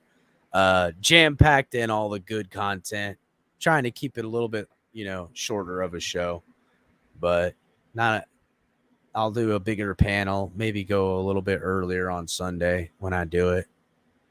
So, getting it how you live, I feel you, my brother. I feel you. Man, can you believe that he had Dak Prescott as the 6th best quarterback on his list? Yeah. I mean, I could see him in the top 10 somewhere, but not 6. Bro, they've had such a terrible division in the NFC West over there that, like, big deal that you can't even win your division, dude. What are you talking about? Well, I mean, everybody, a lot of people see him high, so Again, I think it's a team thing. I think McCarthy is an overrated coach, in my opinion. He couldn't even make it happen with Aaron Rodgers, so I don't think he's gonna make it happen with Dak. I mean, Aaron Rodgers, one of the best too. I think it's all but written in stone that unless there's a Dolphins job open, which even then won't make it certain, Sean Payton's going to be the coach of that team next year. Yeah, and I think about this. Sean Payton made Jameis Winston, Teddy Bridgewater all look great, look like Pro Bowl caliber quarterbacks. He even made Taysom Hill look somewhat serviceable. So, speaking of which, go ahead. Never mind. Go ahead. No. I think he's gonna. Thanks for sliding by, Paul. Sorry, I think he'll do a good job with Dak Prescott if he got held of him. Yeah, you know what? You're probably right. He probably could bring everything the best out of him. Peyton, really great as we all know, but I don't know, man. Those years are getting fewer and far between when you're an athletic young quarterback. That's why you see teams, that have that, and when they've got it, they win a Super Bowl like Kansas City. You got to kind of time it perfectly. Doesn't always work out that way, which is why I'm looking at San Francisco. The clock is ticking on their quarterback that they spent 3 first-round draft picks getting. They got to do that. Jimmy G, open for sale. If I was Matt Rule, that's who I'd be going and getting, not Baker Mayfield. I'd be going and getting me Jimmy G. Yeah, what's Jimmy happening, G, Thomas? He's one of those guys. One thing about Jimmy G is he's not the most physically gifted athlete on the field, but from a mental aspect, he's like one of those quarterbacks that could grasp any playbook that you give at him and master it inside and out. You know what I mean? Porn star Jimmy, dude. Mental. He's got a leadership quality, obviously. Guys like him. He's a leader. So he's got that. That's a big deal, as we know. Beyond that, he can facilitate, and his teammates love him, and he can operate. Now, for whatever reason, he can't seem to get that long ball to work for him in inconsistency when you need him to make plays.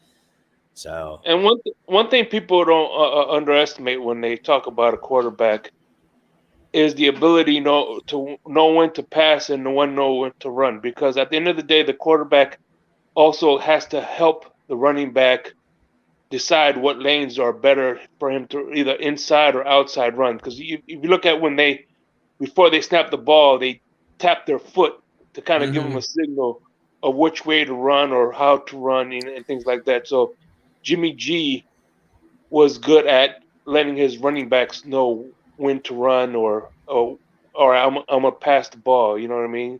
Yeah, I'll he call he a play. And also he's good at audibly. You know. Go ahead.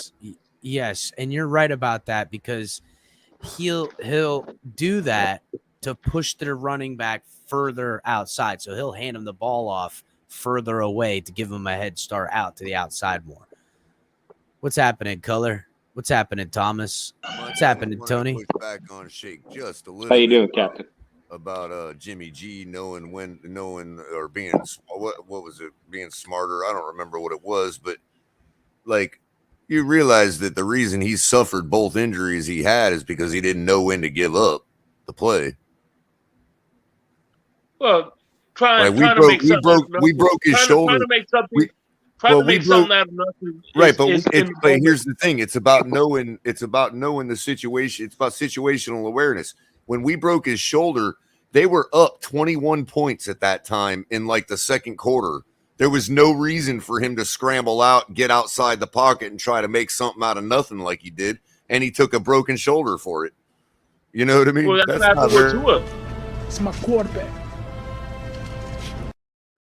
I don't think that was necessarily a smart decision. You know what I mean?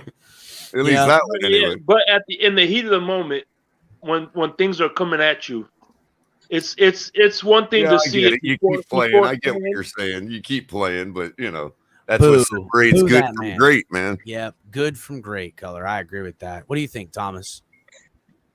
You guys talking about Jimmy G, right? Yeah. Yeah, the thing with him, it's like, to me, it's the same as Burrow. He holds the ball sometimes too long, and he's got small hands, and he fumbles a lot. That he does. He does fumble quite a bit. You see the ball come pop right out of his hand. And it's at the worst times. Jimmy G, Jared Goff,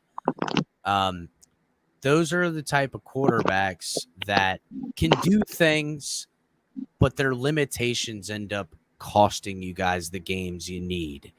And that's kind of the thing I want to see different from Tua, because I think there's limitations there, but I think also for whatever reason in college, he overachieved the limitations. You know what I'm saying? And it's kind of, he has more of that Kirk Cousins thing, meaning Tua versus to Jimmy Garoppolo, where Kirk Cousins, guy is good, putting those clutch plays together at times. Although for whatever reason, their organization, their team, probably because they play against the Green Bay Packers all the time, it's hard. And we know what that feels like. But Shake, I just came in to say all that just to find a reason to remind everybody that we broke Jimmy's shoulder. Did that. Hey, Captain. One thing I noticed. I couldn't hear that. What was the last thing you said? I couldn't hear it. I said we're the ones that did that. I just wanted. I was trying to find a reason to remind everybody of that. I egregiously used pushback on you to be able to show the rest of our opponent's fan base just who took care of Jimmy G. Yes. The other thing with Jimmy G is in the fourth quarter, you're waiting for the disaster to happen. The intercept. I mean, he's got a little Tony Romo-ish there, doesn't he? Yeah. One thing I could say with Tua, I mean, we haven't seen it a lot, but a few times where he would fall behind in the fourth quarter, he's always marched them right down the field and scored. He's been pretty much money in the fourth quarter. It seems like when there's a big hiccup, he does something to take that away. I just want to see him do what I think he can do, not what I want. Obviously, what I want, but I think and believe that he can do these things. I just want to see it. I haven't seen it in a Dolphins uniform. Elevate people, make those big throws, do those other things. For whatever reason, now yes, offensive line, yes, bad wide receivers at times. And probably most importantly, him injured, coming in as a rookie and getting injured with his ribs last year. Those things. What's up? Will Levis is the future QB1. This is Tony. I know it is. We know it is, Tony. You're supposed to let us guess, man. Yeah, Tony, what you mean? Who? No, and when it comes to the Tua thing, honestly, I want him to succeed. I really do, but there's something in the back of my mind. There's something that I don't trust about this. Is it just his lack of not staying healthy? Is what it is? Like constantly getting injured?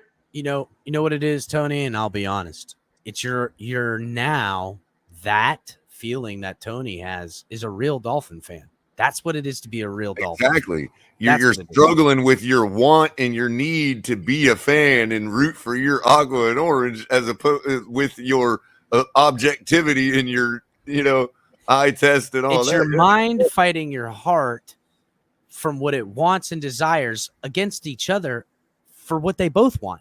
It's an odd feeling being a Just Dolphins embrace fan. it, Tony, because trust me, you know what you're looking at. You know we have a good team. You know that we've been a team that can compete. We just haven't actually executed. So Yeah, that's it. We're so close. And you know what worries me is we're doing this all to elevate the quarterback instead of the other way around. The quarterback. Well, see, that doesn't worry me because if we do everything to elevate and then he can't even facilitate, or even if it's only the minimum of facilitating, we can still move off because that's what the great teams do. And make no mistake about it, that's what the great teams do. They need more than facilitation. You need elevation. And if you don't believe me, go ask the Rams and go ask the Niners. See, you go. Tony, the organization has just for the last 25 years has not come through with either one of those promises, either building the team or getting the star quarterback, one or the other. In this case, it seems to me that they finally at least came through with one of those promises. Which case, and it's the harder one to build. So not, if we get there and we build it, then it is a lot easier sometimes, I guess, to find a better you know quarterback. what? For me, you know who I'm giving more of the credit. I understand Greer is the general manager, and he's the one drafting the players and stuff like that.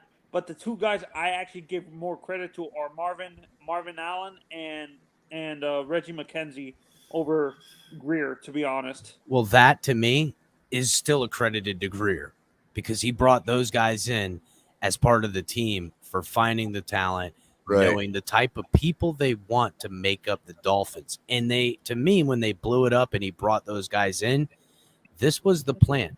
And they said it to us in the beginning. They wanted McDaniel to bring that Shanahan offense over here back when they brought Flores in. Now, it didn't work.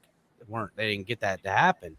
But this is the offense they want it to look like and the defense they want it to look like.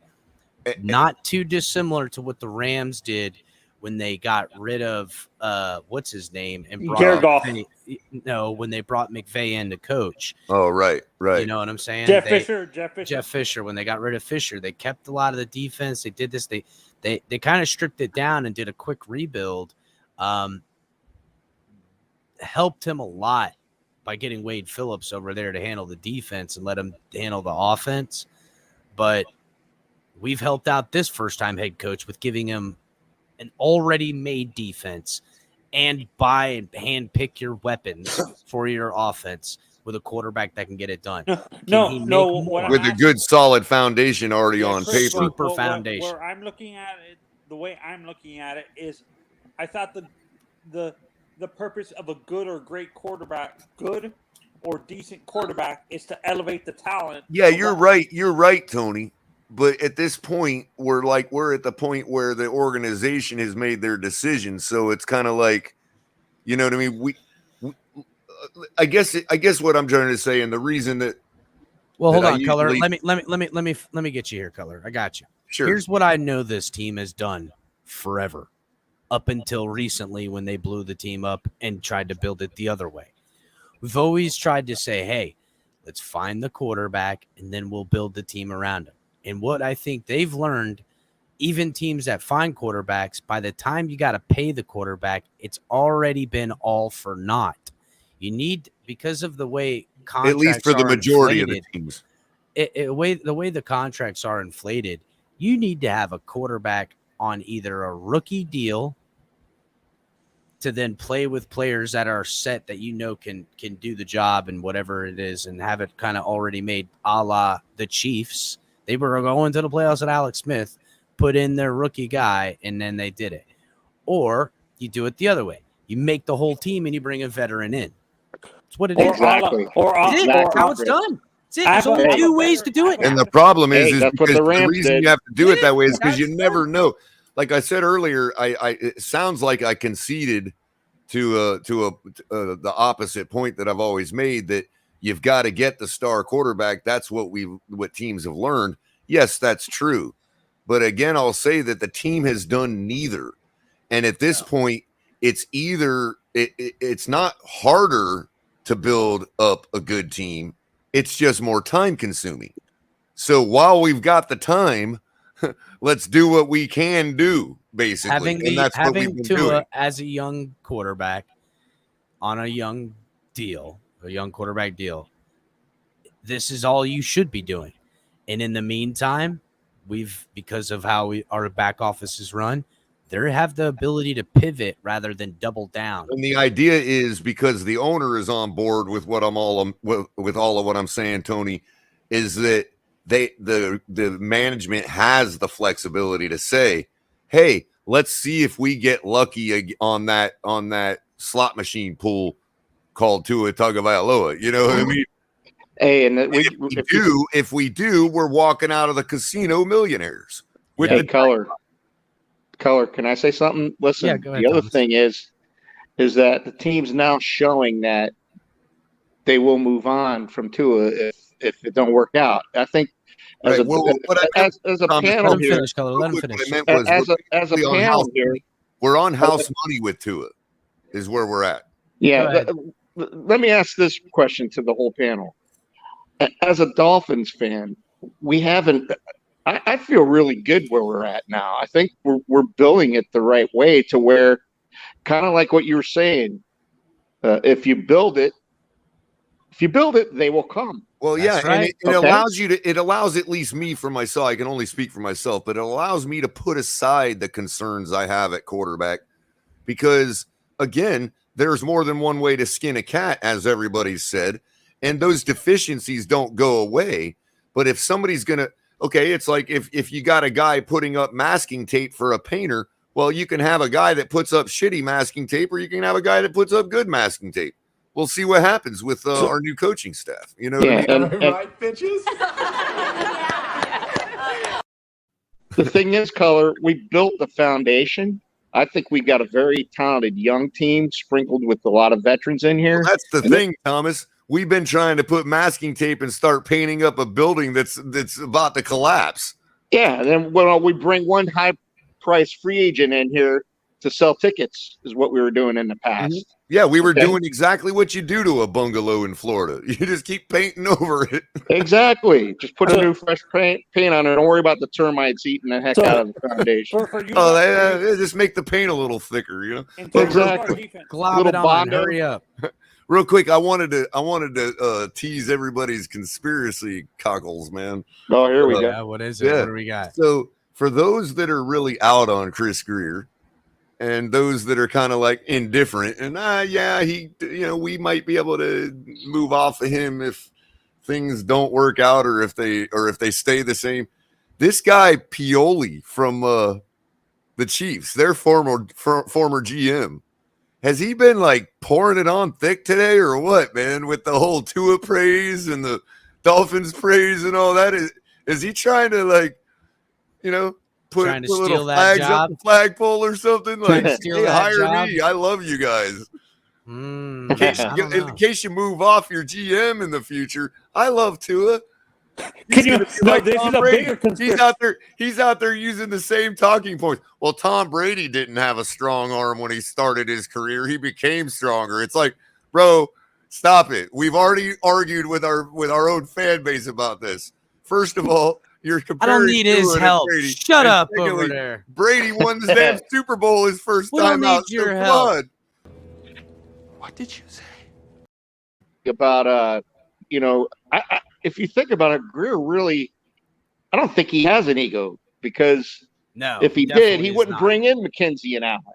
Okay, two proven ex-GMs that were good at their job. Precisely what I'm throwing out there, Moss. That's precisely what I'm throwing out there. How about this? And not because he's praising our team and praising Tua, but because he's using the fallacy talking points that they do. You know what I mean? Like he's really he is a GM color. Let's be right. real. Of course, I'm not that saying is kind of their job. I'm not saying he's not being brilliant. I'm saying that You think I can see Chris through it. Greer throw down? He'd be coming at him. And See, that's the type of I'm gonna kick your ass. I've never even heard of this guy. All of a sudden, he's number 1, 2 and ear on Twitter today. I'm like, who's this guy? Hey, Color, I have a bigger conspiracy. I think Jeff Ireland still has his tentacles in this team. Oh, I don't. In the Saints. Listen, there is an open dialogue with Jeff Ireland. I know that for a fact. And to me, I think. Well, remember what did we always do in our ownership? They always paid a guy a year too long. Always gave him a restructure, gave him more money for the better part of a decade now. Ross did a good owner thing, and he'd been buying himself goodwill. Now he's got a little bit of something everywhere, giving guys extra money. So when he calls in for that $5 million extra favor, you got to answer. And where do you all think that extra money comes from? Dead cap. Oh, I was going to say hookers, but right. I would have been wrong. I was going to be wrong. So that's where Jimmy G's extra money comes from. Go on. Hey, I said this in Steven's channel. All the money from his swear jar goes to the nearest adult entertainment facility. I'm making a strip club. No wonder they pay to bump you off, bro. Jeez, no shit, man. Yeah, I'm gonna have. So what are you trying to say, Tony? He's making it rain or what? Yeah, is he tossing them honeys? No, I'm making a strip club sound classier than it actually is. Hey, Shucking out getting back singles. to getting back to Pioli, it's funny because Tannenbaum can't say, can't get his digs in enough with us, because we didn't show him the door. We just kicked his ass right down the stairwell. Okay. Right. Well, another thing about Pioli, he's from KC. Could he be like tight with Tyreek, trying to get himself over here? I mean, wouldn't you want to be a GM on a team that had talent like we got? You know what I mean? I don't know, because there during be the draft he was saying a lot of nice things about us too. Yeah, about Hunter Long and stuff. Could there be a Tyreek Hill wanting to help shift the powers at B, especially with a coaching change too? You got to remember. Good point, dude. There'd be a coaching change, everything. Hey, by the way, I call strip clubs single mom fundraisers. Too far. Color the best writer in the future. I'm the beat writer of the future. Yeah, the beat writer. What's going on? You guys putting on? I flip it on, and we're talking strip clubs, adult. I will be giving my rundown of the world's best beats on next show. How's everybody doing? Oh, just trying to keep my pants on. How you doing, Oh, Alex? jeez. Oh, jeez. You don't know if you have kids watching this, Chris. Don't do that. I got it set on adult settings, so if you're watching kids, you should be 18 or older for this. Yeah, it's after midnight. It's after hours. Yeah, it's on adult setting, bro. TFTG. After hours with. I'm thinking that now. I'm wondering who actually is responsible for sowing the discourse in Kansas City between Tyreek and the front office. Obviously, probably Pioli allegedly with McKenzie, maybe. Right? Mm-hmm. Maybe. McKenzie. I have a question. McKenzie is a Raiders fan, so Yeah, I'm saying. This is an honest question. Did Pioli ever work? Actually, Marv Albert was the one that was the GM, the assistant GM in the Kansas City. He was the one who scouted Patrick Mahomes. All the more reason why there's a little bit of note passing between Mahomes is not Pioli's guy. That's right. Darn you, Captain. I know. We know how to sew it around these parts. I'm darning you for your Twitter tweet that that was posted. Which one? So something you posted back on May 15th. I don't know why, but when I opened up Twitter, it was the very first tweet, and I didn't even see who posted. All I saw was breaking news: Miami Dolphins signed, and I'm like, oh, it's Melvin Ingram. We've already signed him. May 15th. The reason it came up, I guess someone commented 22 minutes ago. Huh. So, it was Big John. That's who commented.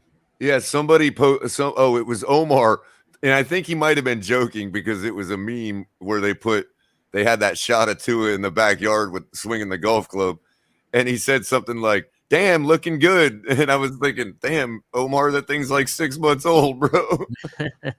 Yeah, it was the first thing that came up on my tweet, dude, and I was like, oh, like all excited, and then I realized it was nothing. But it was the meme that had Brian Flores' house across the bay from to his golf range.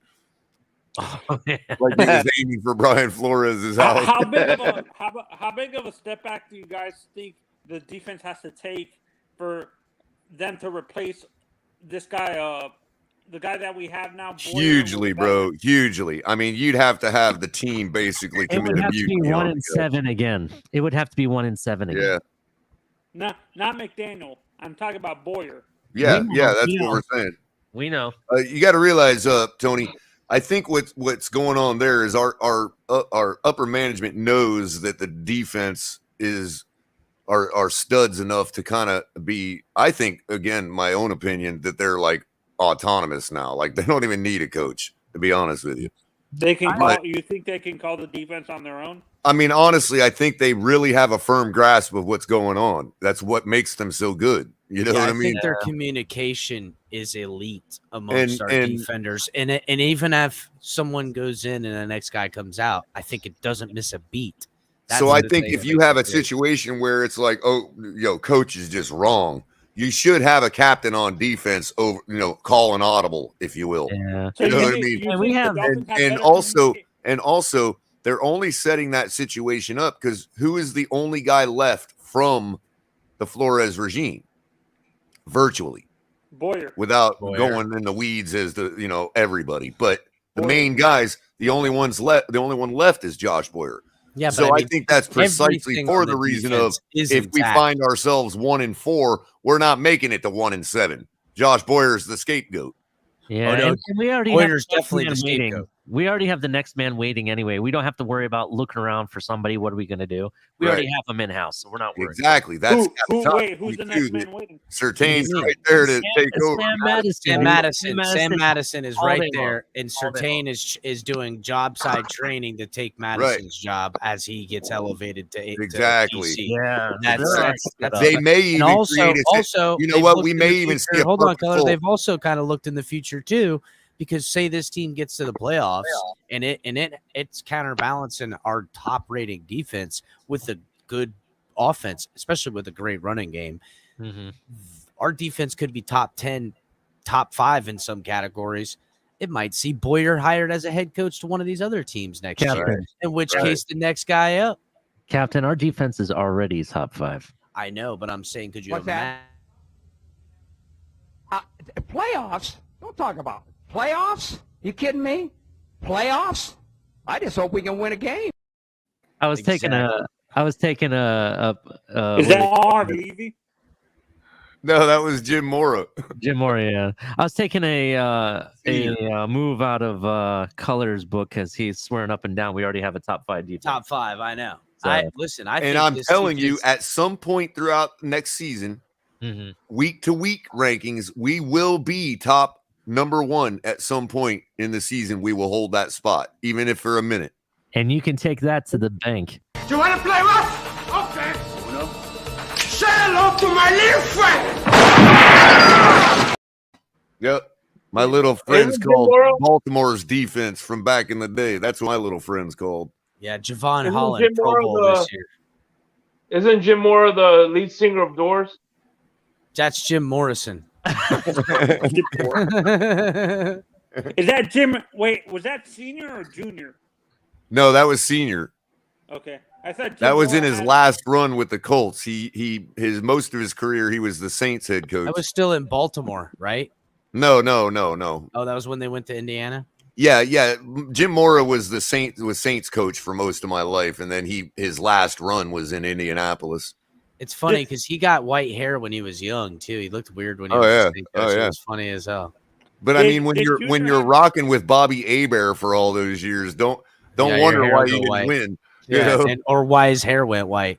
Right. But did Junior have crazy quotes like his dad did or no? Did what? Did Junior have some of those regular ridiculous like? Oh no, sound bites? Junior was kind of reserved. You know Junior from he was the guy that coached the Falcons for a minute. Yeah, he was a coach for Like right before Dan Quinn got there. Yeah, he was I think the Falcons messed up when they let Dan Quinn go. I thought Dan Quinn was a decent head coach. I agree. I think that's another case where it's like just let the guy ride, man. Yep, they fucked up letting Dan Quinn go. I thought he was really putting it together with them, and they fucked it up. No, they're ignorant. That's ignorant. Very. Yeah, their defense took a nosedive for sure. Just took a fucking dive off a cliff. They've never put it back together after that. Improved. with how Dallas. Yeah, Dallas. With how the rules are now, Color, do you think the run and shoot offense can actually succeed a lot better now? Oh, probably. I think we see a lot of it. We just don't really call it that anymore. The what? Run and shoot. The whole old Houston Oilers offense. I mean, all a run and shoot really is kind of like, I mean, yeah, we've shortened it to to more of that shotgun. We've shortened it to more of that pistol formation, but it pretty much is take the ball and roll out, bootleg and throw. You know what I mean? Yeah. No.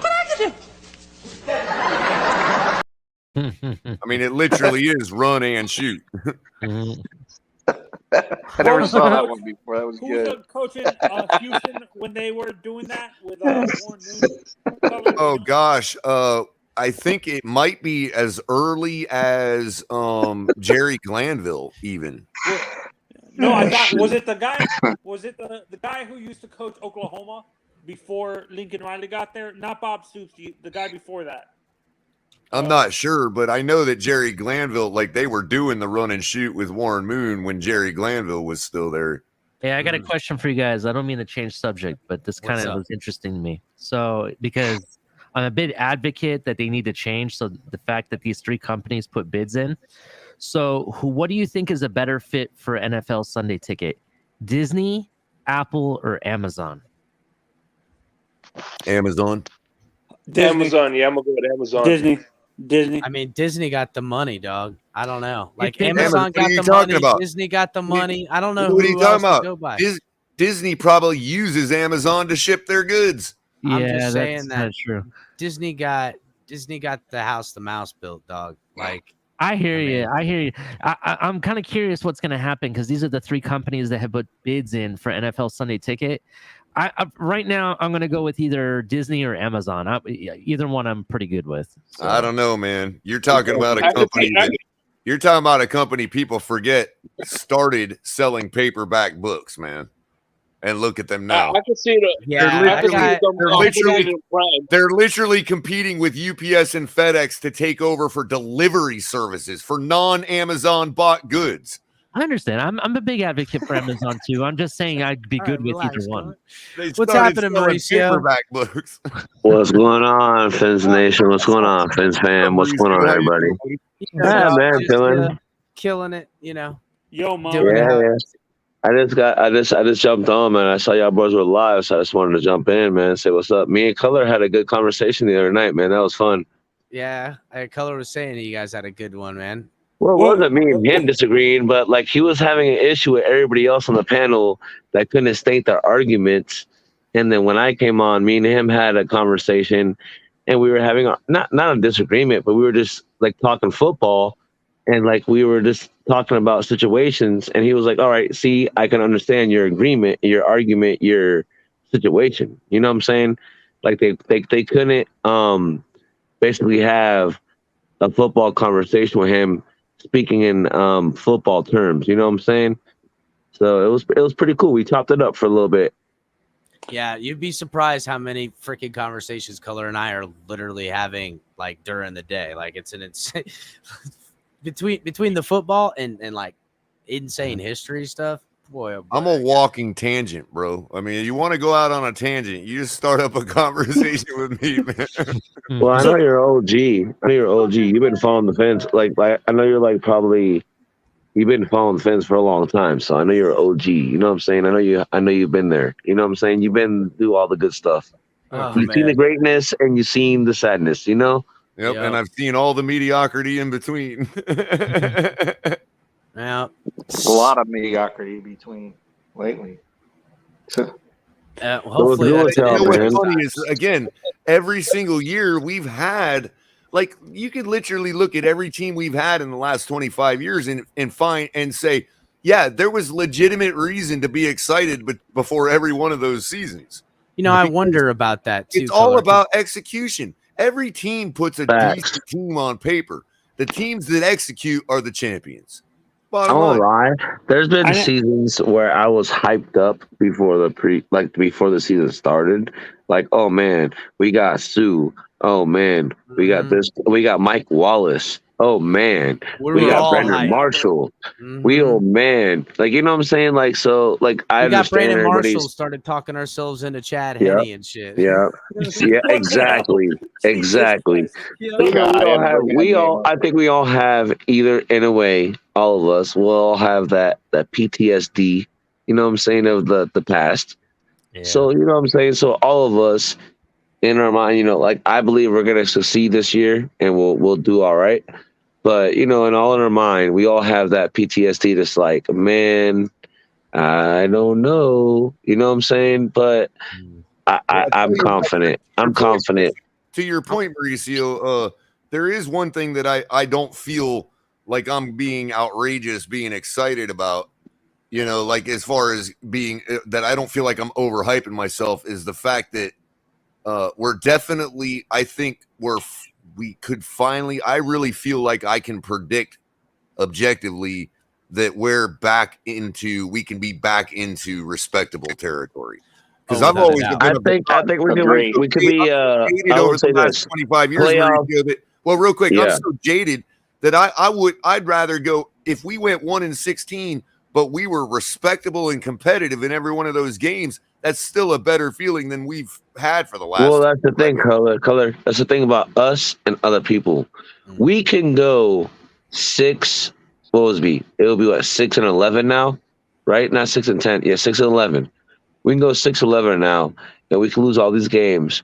But us as Dolphin fanatics, Dolphin fans, You're gonna be there we could be watching like, every moment. we'll watch every moment. We could break it down. We'll be like, well, this happened. This is why we lost. So you can remember the 1-15 season. Oh How God, many of yes, those games, dude. The 1-15, bro. I was talking about it the other night. It Dude, was so many. the 1-15 Every season. fucking game we played. Dude, nobody will talk about it, but you gotta understand. Ronnie Brown got hurt in what week 9? Bro, he was leading the NFL, killing it when he got hurt. Like, bro, people don't Here's an understand. interesting factoid. If you include that 1-15 season coupled with the season before that, I think it was. I heard this stat yesterday.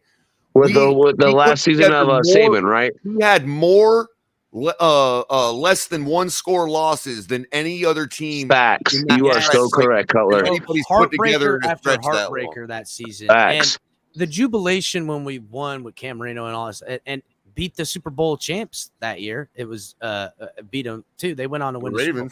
Yeah, they went on to win the Super Bowl that year, so that was good feeling. Wasn't no Hurricanes party going on in Miami that night. I remember we used to go Wasn't to this it like place. game 2? Trent Green almost lost his head. Game 3. Trent Green got knocked out in game 2. Yeah. Yes. Yeah. Yes. But Ronnie Brown was a freaking monster before he got hurt. Chris, I have a question for you, Mauricio, Ollie, and Thomas. Color and Crypto Parker already answered this question. As people who possibly played sports. Buckle up, everybody. Possibly played sports in your life and stuff like that. As a player, would you rather have a hard ass coach who what coach loses the locker room faster? Coach like a Belichick who loses no matter how much he's winning. The players start tuning him out throughout the season because they already know what he's saying. You think Belichick's players tune him out? You're wrong about that. But go ahead. Well, No, I disagree had the with you. spectrum of both. I've had the spectrum of both. I've had when I played in high school, I had my first because they had different coaches coaching different. I played my first year in freshman year. I played for the freshman team, and then 10th grade I went straight to the varsity. So the freshman team, the dude was a straight asshole, so hard, yelling, always wanted this, and that, like he was like hard on us, bro. It was wild. Mm-hmm. And then when I went to the freaking varsity squad, the head coach there, Coach Louis, bro, so different. He was like a player's coach, kind of like in the sense of Mike McDaniels in a way. He related to us. We chopped it up. It was cool. Now, don't get me wrong. If we fucked up, he got on our ass. Don't get it twisted. Mm-hmm. But it was just a different vibe, a different situation. If you can understand what I'm saying, I would say this. You think maybe they were graduating you, basically, Mauricio, to different Maybe. Exactly. Exactly. You're a freshman. You're a you're a young idiot, so they're gonna treat you like a soldier, and then by the time you're right. There could be a little bit of that going on. I will say this because I played Pop Warner and Mauricio. You're West Palm Beach cat, so you probably know where I'm talking about. I played at Lake Lido, bro. I played at Lake Lido, bro. I played at Lake Lido my whole life, dude. I started at Yes, 7 years old at go. Lake Lido Park. Mauricio, I can walk over there right now, just so you know. I lived right where Colors staying now, so I did walk there a couple times to go to football practice. Mhm. But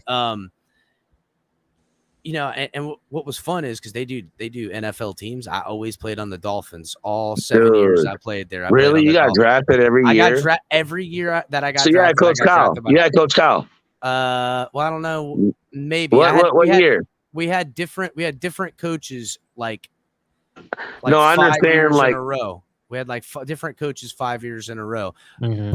Coach Brian, was my first coach that I had, and then he moved up after my first year ever playing. He moved up to the varsity league that they had there, and I ended up getting him later down the line. He was still the Dolphins coach, and he drafted me. And out of all the coaches, I had hard coaches. Always you get that dad coach, the dad coach. That's Mauricio, terrible. you're a younger guy. So You let me don't tell you this remember a guy. funny You don't story. remember a coach named Coach Robinson, do you? Out at Lake Lytle? No, see, I played prep, junior, and senior.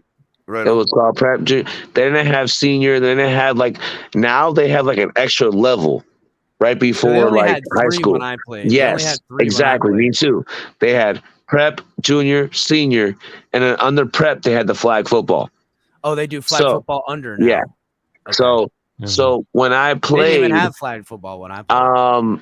in my prep seasons, I remember a little bit of it. We were okay. We didn't do anything crazy. But in my junior seasons, I played for the Junior Chargers, and I had Jacoby Ford on my team. You know who Jacoby Ford is, right? Yeah. He played for the Raiders. Mm-hmm. He went to Cardinal Newman. Yeah, me and Jacoby, we won the. I played for them for 2 years. The first year, we won the championship. We went undefeated. The second year, we went 6-4, and we got eliminated in the playoffs. But I remember we played with Jacoby, and I remember his brother was playing for FSU. So the first year we went undefeated, he was at every game. The second year, bro, where he was missing games because his brother was starting for FSU, bro. Every game he missed 6. No, not every game. He missed 5 games, and we went 6-4. Every game he missed, we lost, bro. And we lost by 5 points, 7 points, maybe 10, maybe 3. I don't really remember. But we got eliminated by the Texans in the playoffs. But, bro, I won a championship with him in junior. I will say this. The funniest year I ever had playing football was my first junior year. and we had a coach, and he was a good coach with the worst team. We lost every game up until the last game of the year where we beat the Jaguars. But you know what? We had the best time ever. It was a great team. We had a shorted team. There wasn't as many players on our team as other teams for whatever reason. Like a couple of the players dropped out or switched to other teams because of how bad it was. That was the funnest time I ever had playing football. That was a great time. You guys ever, on that note, Capitan, you guys remember you being kids, like even in high school football, mainly freshman, junior varsity, where it was like you were just so happy to be out there in gear playing a sport you loved that it like you really didn't give a shit if you won or not. I just wanted to hit somebody, bro. I just wanted to defense. take out some aggression on somebody. You're like, look look at me, I'm doing it. I'm running routes on a real football field as a wide yeah. I just wanted to lay somebody out, I just bro. wanted to hurt some people, bro. Just put everything I had into Yep. them. So just lay into them, bro. That's it. Put that shoulder pad in them. I played Little League. Go, I'm Chris, sorry. I played Little League baseball. I played with the guy who used to be the first baseman for the. I didn't know he was gonna be this popular. Like the guy who played for the Cubs, Rizzo. I played Little League baseball with him. That is so awesome, bro. So you went. You're from the Parkland area, then? No, he played in Miami first. He played. Just so everybody knows, and this is something I found out because Anthony Rizzo is such a humble guy. He never put it out there when the whole thing went down that he was from that school. Anthony Rizzo attended high school at Marjorie Stoneman Douglas High in Parkland, Florida. No, he played with me at. He said in Little League, yeah, but he said the high school. Right, he attended high school at Marjorie Stoneman Douglas. I was there fixing a laptop in their lobby, and I looked up, and they've got a shrine for the guy for winning the World Series with the Cubs. Yeah, we played on the same Little League team at Kendall Lakes Park. But when that stuff went down at that school, did you hear one peep out of Anthony Rizzo? No, he's too humble. The media going, "Oh, that's the school I went to." I'm sure he did a lot of stuff too, but didn't take no credit for anything that he did. Exactly, No, he didn't take no credit for nothing. No, ain't looking for the credit. He was always humble like that. It's funny you should say that. He never bragged about his talent. Everybody else bragged about his talent, but he never bragged about it. He was always that humble. Is the funny thing. Yeah. To answer Tony's original question about the coaching, like what have I experienced? I played JV and varsity football, and just like Mauricio, my JV coach was the biggest hard ass. In fact, he was a bully. I'm not gonna lie, he was really a bully.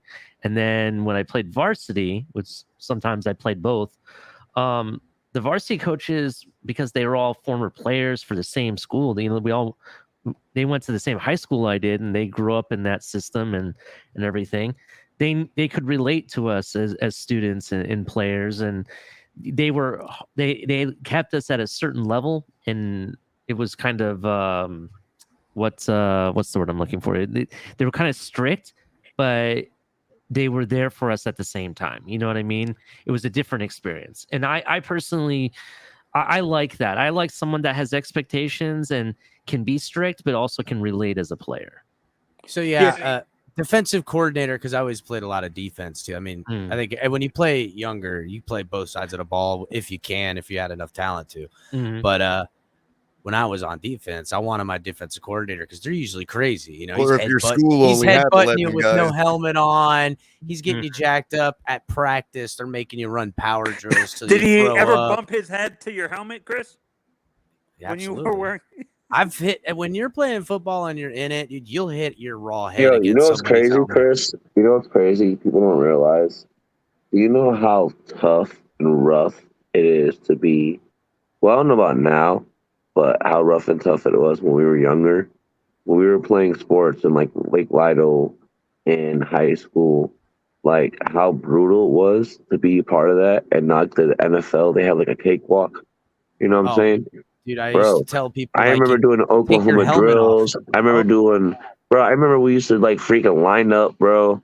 And somebody has the ball, and then somebody's going to tackle them, and everybody was like in a line on each side, and we had to run and tackle the person. Like, bro, I remember doing all kinds of crazy That's funny. shit. Every time, Mauricio, every time I think back on the same thing, it's the first thing I think of is Oklahoma drills too, man. I think of this. I think man, that was brutal. Out of everything that was brutal, all the physical stuff I could take, that drill where you would lay down on your back and you would have to go through one guy and then get the running back, or vice versa. You were running back and you had to get through two guys. They would do it vice. All those weren't nothing. We used to do these drills called power drills, and you would start doing jumping jacks, and then you'd sprint, and then you'd have to do push-ups, and then do that back and forth for 10 minutes straight. It would kill you. But I'll tell you what, by the time we got to week 2 in the season, we could play a whole football game and not even be hot, nothing. I had the best conditioning I ever had in my whole freaking life, dude. How about fireman carries? Did y'all do fireman carries? Where you yoke a guy over your shoulder and run around with him? Yeah, 40-yard sprints back and forth. Yeah. Yeah. That was something we did in wrestling. Well, the hardest part killed. was whenever they used it as a punishment for us. So if they would tally up throughout the practice how many fireman carries we'd have to do at the end of practice. Damn. And at the end of practice, fully. Yeah, the power drills were always at the end of practice. And you ain't taking off none of your gear before we do them either. We're getting more. Like right now, it's a criminal offense to do what they were Bro, doing. every practice, every practice we were in gear, bro. Practice. That too. So if you wanted water, you were a pansy. Yep. So when we would all partner up, it's time to do the fireman drills, and they'd make everybody partner up. I'm like one of the skinniest, lightest guys on the team. Everybody wanted to yoke up. The biggest freaking lineman comes pick me out. You know what I mean? Like, make it easy for himself, and I've got to carry his ass. You know what I mean? Carry his big giant ass all the way back. Made a man. And Chris, I'm not sure if you guys when you guys went to school, remember the Raider teams for like ROTC and stuff like that, where they had. Dude, I had to run in camouflage and carry those 50, 60, even 100-pound rucksacks. And sometimes we would run with those, that stretcher, that old school stretcher with the sandbags around the track. Did you guys have to do that type of training for football sometimes? Yeah, I did it. Yeah, so, I didn't have to do anything like that. Not in football. When you said Raiders, you like brought back a freaking memory, bro, where I made it to the district championship before we go to the state championship. And Glade Central Raiders, they fucking kicked our ass, bro. Glade Central always. My freshman team, we beat Glade. No worries, Mauricio. Our freshman team in 2000 at Carl Newman, we beat. Yeah, Glade. you got luck. Freshman is different from varsity, bro. I believe me, bro. It is no shame in life to have lost to Glade Central. They bring their refs. They bring their refs. They're dirty as hell. Dude will throw dirt in your face, poke you in the eye and the pile. Yeah. Dirtiest football players you ever played. Well, bro. You remember their old moniker, right? No, we from the muck and we don't give a fuck. Yeah, that ain't no bullshit. Over here on the West Coast, they'll do that Muck City Bowl. There's always a brawl in the parking lot. Muck City Bowl, what between Glade Central and Pahokee, that shit is fucking lit. Fire, bro. First of all, fire ass food. The whole place smells amazing, dude. Yeah. Oh my god, man, shit's the bomb. Dude. If you think the Muck City Bowl gets crazy, you should see the Northwestern versus Miami Central. That rivalry is even crazy. There's always a bro. I know, man. That Muck Bowl is wild, bro. That shit, you don't understand, bro. It's crazy. It's crazy. It's it's so crazy. It's like a pro event. Dude. You have freaking NFL players there. You have fucking Dion. You have people coming out from West Palm Beach, from fucking Tampa, Orlando. Everywhere, bro. People are coming to see that game, bro. It's wild, dude. It's so insane. wild. No, the Miami. Yeah, I agree with you. That game gets wild, but being me growing up specifically around Miami Central and what is it called? What was the other school I just said? My God, I just Northwestern. Northwestern. Yeah, Northwestern. there was always a shooting or an incident during that after that game. See, I ain't trying to get shot, you know. It was, and well, now, when I was in high school, the Buck City Bowl. I don't know if I'll ever go to that shit now, but yeah.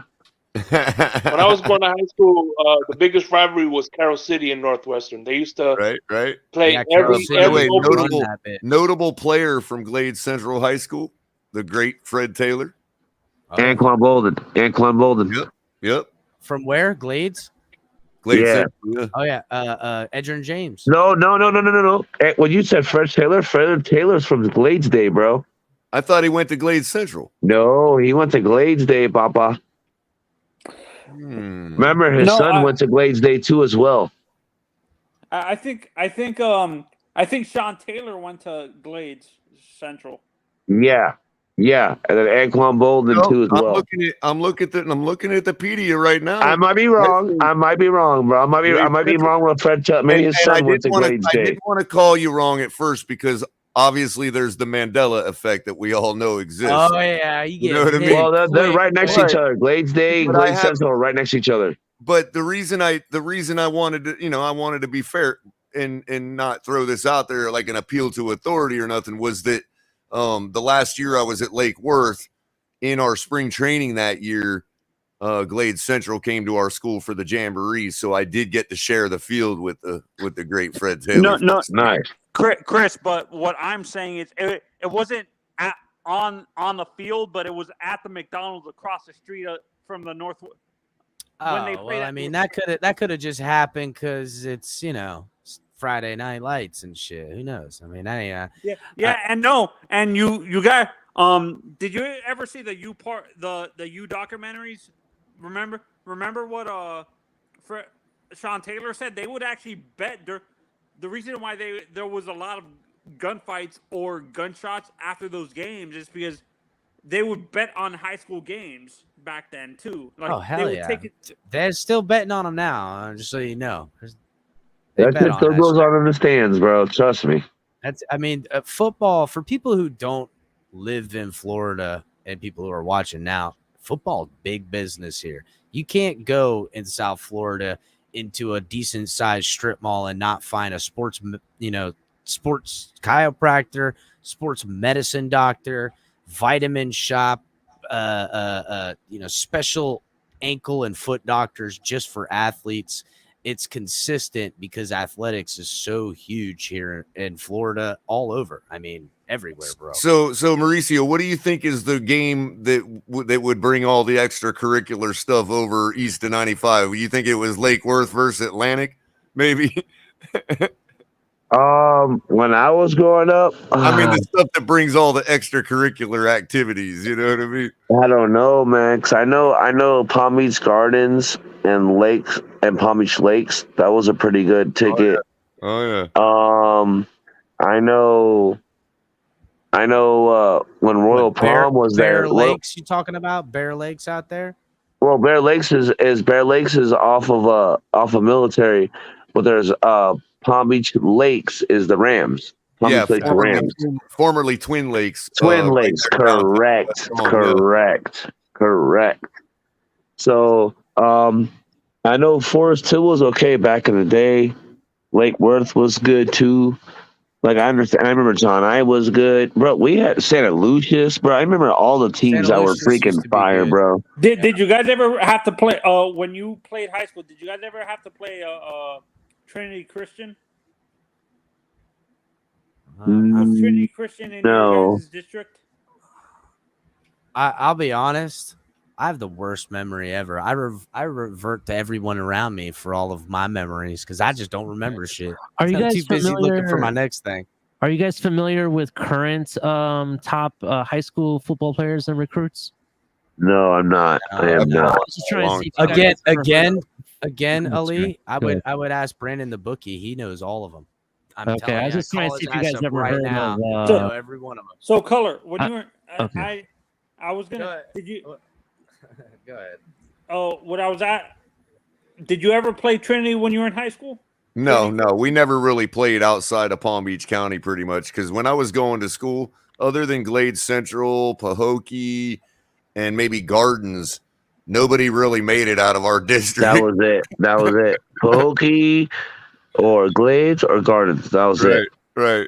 Maybe Jupiter, but I don't know if they were in our Lewiston, district. sometimes Dude, Lewiston them would come bus around. rides back from fucking Glades sucked. Mm-hmm. Well, was Especially Palm Beach D-Ross. Christian back then good? Was Palm Beach Christian good back then too? I don't remember Palm Beach. I don't think so. Nah, not when I was growing up. It was always Glade Central, Pahokee, and I know Palm Beach Lakes won one, and I know Gardens won one. Win a lot too, but they were kind of out of our district. Palm Beach Lakes was all right, but again, they're kind of streaky like Lake Worth. They go through And John Nye as well, yeah. But Yeah, Palm Beach Lakes does have the best band in the state at the high school level. John I. Leonard didn't have their whole football program when I was in high school wasn't doing good at all. I don't even think they had a freshman team at one point. Oh, I don't remember. Shamadan Madonna? No, John I. Leonard. Oh, are you asking about Sean? You're talking about a lot you of were saying had the best band color? Palm Beach Lakes. Yes, sir. Yeah, it was cool. It was dope. When I was going there, the music director was personal friends with the band director at FAU or FIU, whoever the Renegade. Yes, sir. Renegades. Yes, sir. And you know What's they're happening, like, Irving? and they're all about that life. Right, they're like national champion type What's band going on, at Chris? that college. What's going on, Color? What's going on, If man? y'all familiar with the movie Drumline, What up? like that Yes, band, sir. that band That's is what I kind was of just like trying one to. of I those was just trying to bands, you know remember what the I name mean? of that movie. I don't know why I can't think of it. I'm thinking of the drumming. It didn't say Drumline. I was like, it's all that Drumline shit. Yeah, they go to like them competitions and all that. You know what I mean? Irving, They're you that know, good. you know the rivalry I'm talking about. You lived in Miami, right? I live in Miami still, yeah. Yeah, you remember that? How crazy that Central versus Northwestern. Oh rivalry yeah, got? bro. Oh my God. Yes, Miami Northwestern, Miami Central High School, big rivalry. I They actually hated each graduated. other. I actually graduated from American Senior High School, and we were called the American Patriots, right? And our biggest rival it was in Miramar High School, and they were also called the Patriots. So whenever they used to play together, oh my God, bro, those games were like lit, bro. Like those were really competitive games.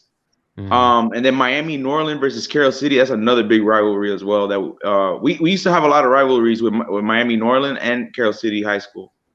Did Those you are guys some have of the biggest rivalries with rivalries. Killian?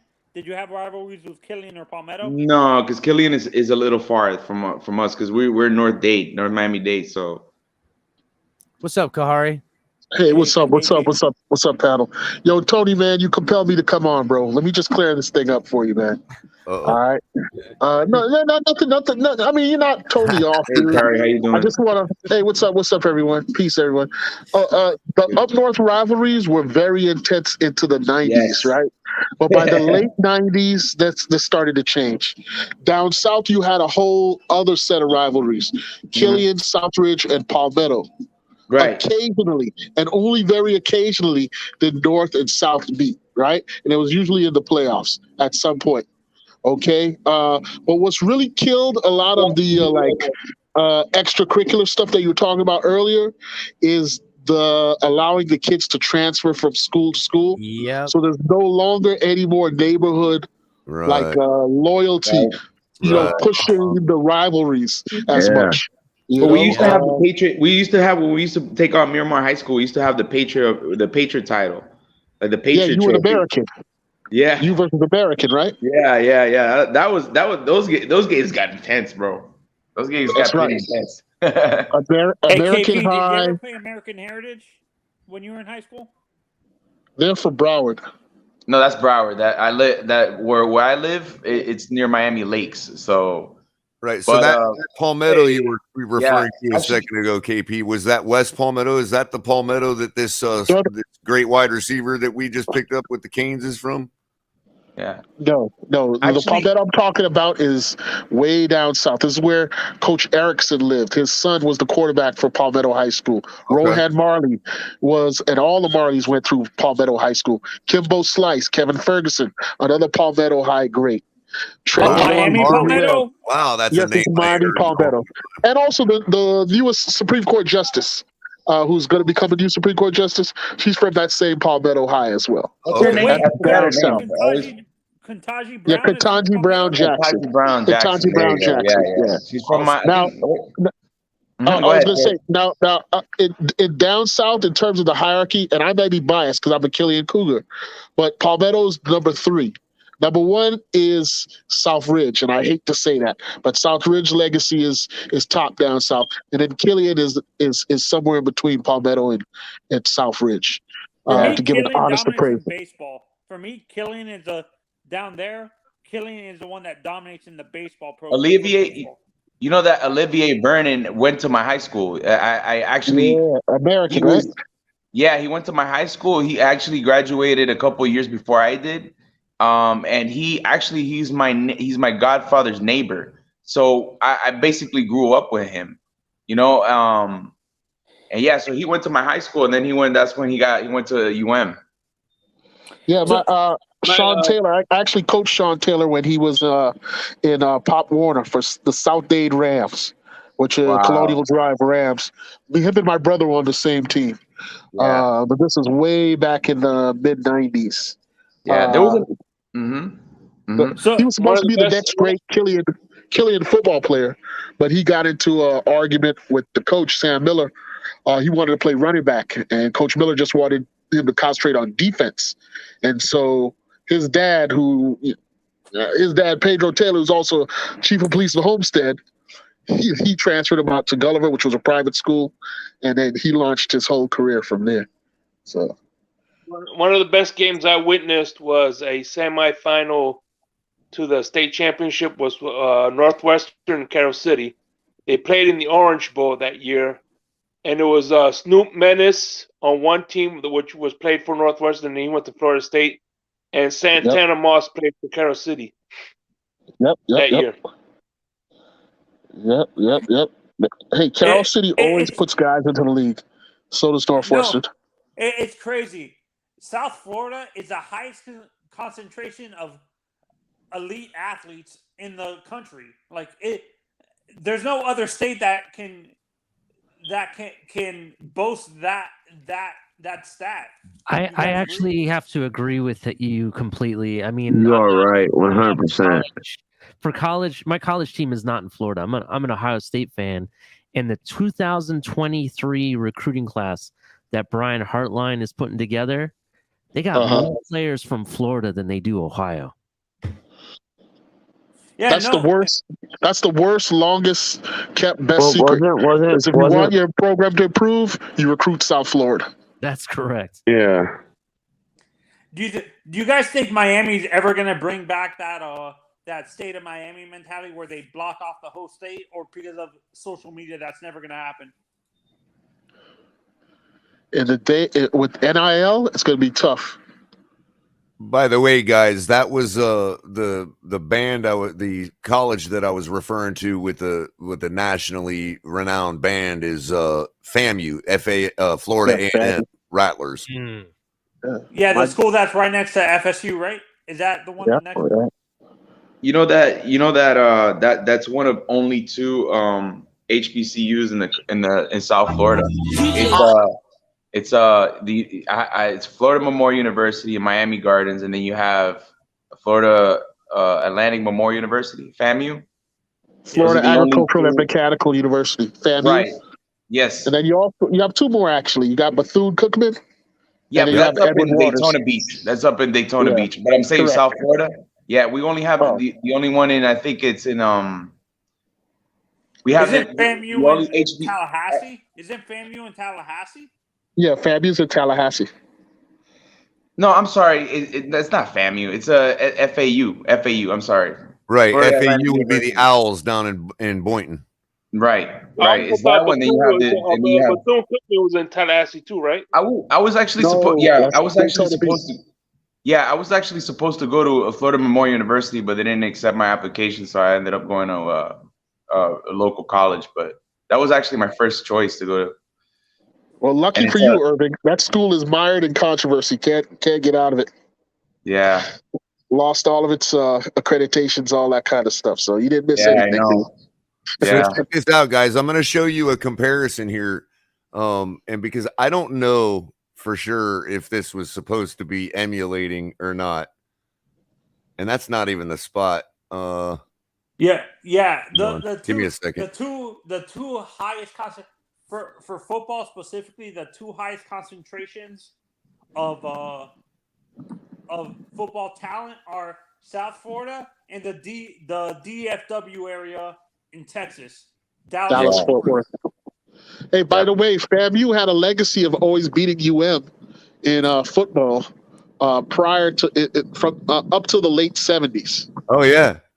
Yeah, FAMU used to regularly beat UM. Amazing. The two biggest NFL factories here in South Florida is, of course, St. Thomas Aquinas and American Heritage. Yeah, those are the two biggest factories of football actually, players out here. The top four, like you said, St. Thomas, American Heritage, Northwestern, Miami Norland actually has a lot of people in the NFL. Key West does too, which is the oddest thing. You wouldn't think that, but Key West High School has a lot of. I didn't know that. I didn't know that. I don't know if there was much football talent coming out of there, but when you that'd be say a lot, interesting. how much is a lot? Like a lot of people from like St. Thomas Aquinas and American Heritage, they're usually Alabama recruits. Like I think who came from American Heritage? I think that was Patrick Surtain II, right? Didn't he come from American Heritage? You're right. I think both the brothers came from there. Yep. His dad played for the Dolphins. Yeah. Yeah. What's that quarterback? Jerry Judy went to Amari Cooper. Well, Amari Cooper came from Miami Central. Yeah. Jerry If I'm Judy not went mistaken. to St. Thomas, didn't he? Michael Irvin came from Dalvin St. Cook? Thomas Aquinas. Yeah. Michael Irvin came from St. Thomas Aquinas. Yeah. Dalvin Cook came from Central. Duke Johnson came from Carroll City. And Shake Money can verify. I was going to say, Shake Money can verify Norland and Carroll City are really the same neighborhood. So if those two schools were to combine, they'd be even better. Similarly, down south, if Killian, Southridge, and Palmetto, their neighborhoods overlap, if they ever were able to play in one school, it would be the greatest football powerhouse in the nation, guaranteed. I know. Yeah. Carroll City is right in between Norland and American. Right.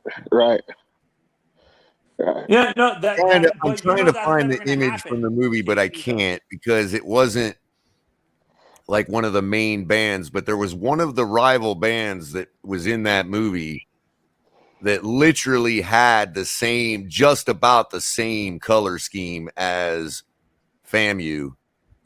Hey, doesn't FAU have a good band? Like I always thought that Yeah, they that's were actually paying tribute in some way. You know, You talking about Drumline?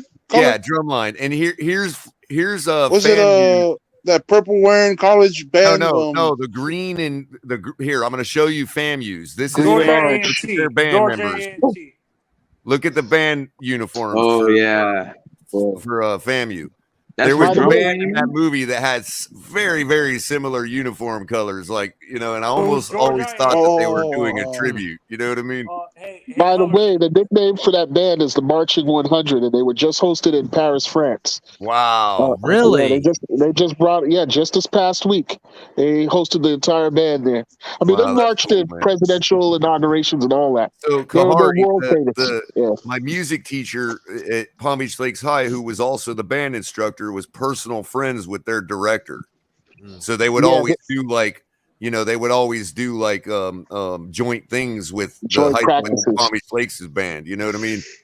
Listen, it's so competitive to get that band. That band has been put on probation because people have died to try to get into that band. Wow. With the hazing and stuff, you think hazing is bad in fraternities and sororities?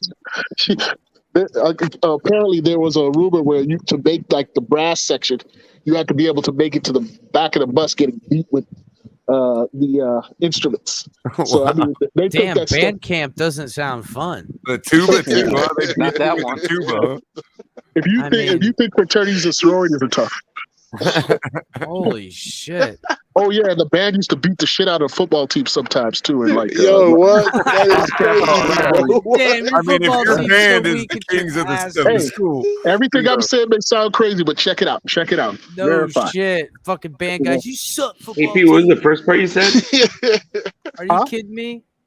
What was the first part you said about the band? Clearly don't trust women. No, what do you mean about the where it's been or the legacy? No, you Marching said 100. Yeah. Yeah, the nickname I believe is the Marching 100, and they were just hosted in Paris this Okay. past week. Oh, okay. Oh man, in Miami, Imagine a in school where Miami, the band are at the top of the food chain. And think about this, but in guys. Miami, Think about this, one of guys. the biggest They things. were real quick, Shake. They were like the number one kind of nation world. Well, obviously world or in town now. I wish a band When I was going to Lake Worth and Palm Beach Lakes back in the 90s, we're talking 20 some years of How excellence. bad man. is your football team where your band's beating up the football team? Dude? Are you kidding me? I mean, are we talking about the kicker here, or are we talking about the football Them players? dudes must be lifting weights. Hey, over I mean, holy so did they shit. get juked by the? Hey, so did they get juked by the flag girl or something? Take a look at the tuba section. Take a look at the tuba section and the drum section. Those jacked brothers, up tuba they need to be on the O line. We I got know, some right? O-linemen out there blowing the tuba. Oh my No, god! but when I was Thanks for that growing- tidbit. the biggest thing in That's pretty Miami cool, man.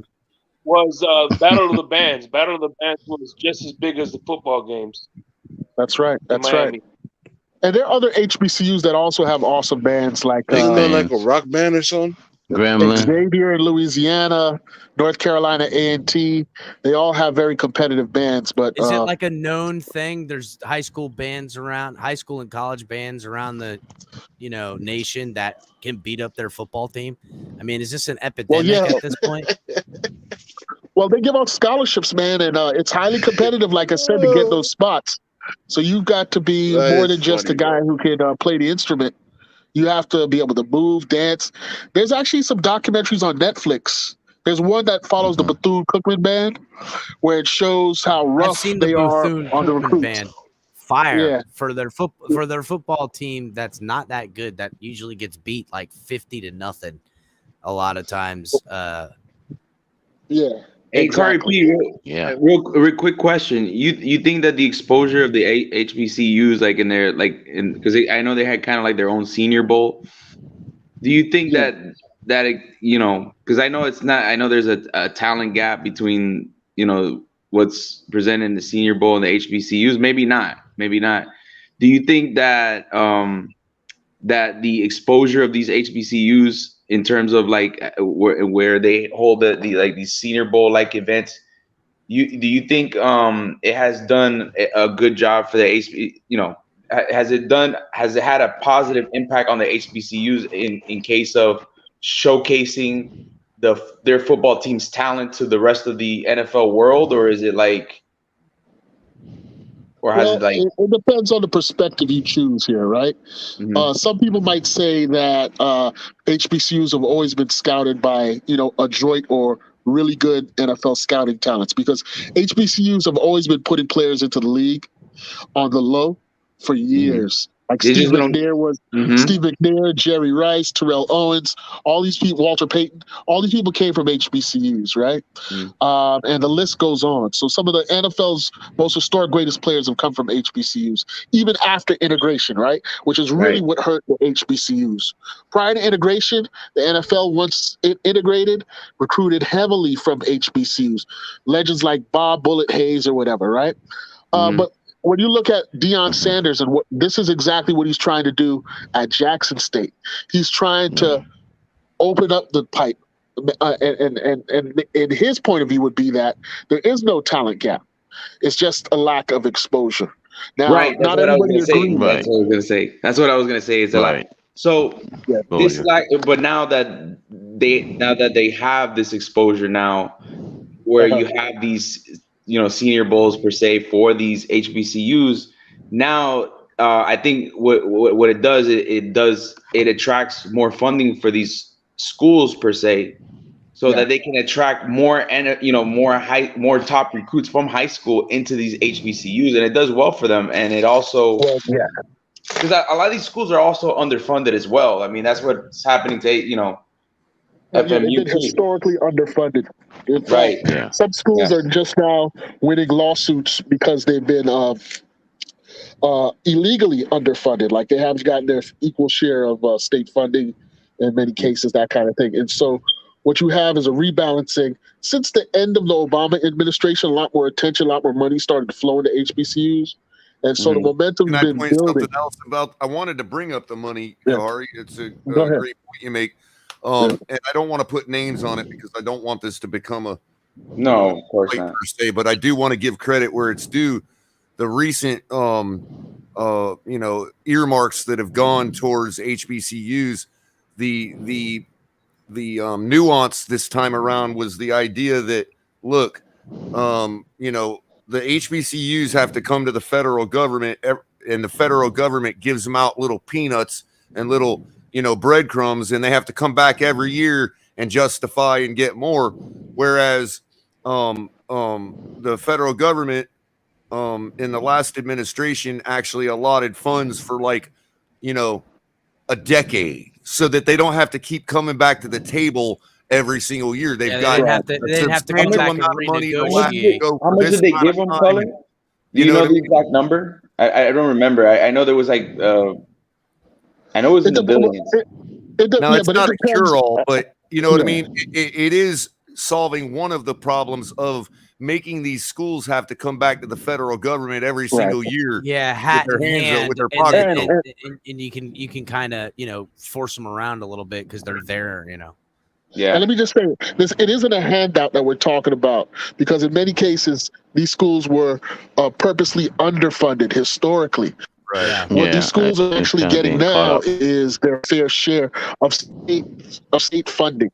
And that's, states, what I depending think, on how to many his credit, schools. I think that's what somebody recognized was Right. seeing that. Look, you've got that to make up for, and you've also got the fact that none of these other colleges, I mean, they are able to budget themselves out for 10 years because they're getting their money allotments for that time period. Right, but it's not necessarily the problem is that they're getting handouts. It's just that the problem is that they've been just immorally, I would say, underfunded. Partly that's to do for with, a long time. Here you go. Here's a couple more peanuts. Come back to us next year and make sure you justify us giving you the same amount of money next year too. Yep. Well, listen, some people may want to take that route, and I'm sure you could find proof in it. But if you talk to most HBCU college presidents, they're not going to push that point at all. What they're going to advocate for is a fair share of the state fund. That's what they're after. Fair enough. But you're right, Irving. Yeah. You can definitely point to past injustices relative to the funding of these schools. Absolutely. But that's really not what they're pushing for right now. They've been overlooked. Right. Yeah. It's the same thing with the Bureau of Indian Affairs. Like the way they've handled reservations, the way the federal government has managed Native American reservations has been terrible. Yeah, that ain't no lie. It's severely underfunded as well, and they're actually exploited as well. But And a lot Irving, of these reservations. you're pointing out institutional systemic problems that aren't politically viable. When you bring these things up, people don't want to hear it. So you know what I'm saying? I mean, people forget because they think, the Seminole Nation, they have all this, they settled with the federal government, and they get all this land, and they can do they can do casinos and stuff like. The Cherokees never settled. Right. There's all these other tribes that have no settlement with the government for all that, and it's what, Capitan, you bring up a good point, because it's a lot more complex than people realize, and it's not always an issue of this particular faction going against this particular faction, because you've got the Navajo out in Arizona that are slowly annexing through squatter laws. They're slowly annexing Hopi land. Yeah. So it's not, you know what I mean? It's almost like a human nature to just take what's not yours. Oh, You know what I mean? absolutely. Right. And listen, that kind of international rivalry was going on prior That's right. to American Before colonialism. Before colonialism. Bingo. Right. When the Cherokee came down into Florida, they're the ones who killed off the Calusa and the Timbuktu and all these native Florida tribes. In the Navajo's case, Kahari, we just taught them how to lawyer up better. You know what I mean? Right. Hey, don't forget don't forget the Indians who own the Mohegan Sun up in Connecticut. I forgot what the Indian tribe is called. The one in the casino in Connecticut, the Mohegan Sun. That's an Indian tribe.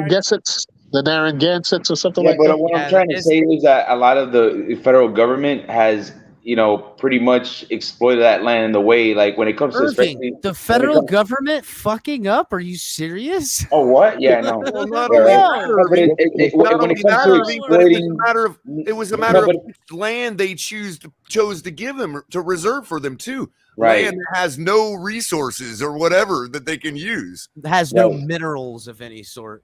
Well, I know the this. federal I used government to is have this. manned by I used human to know this- beings.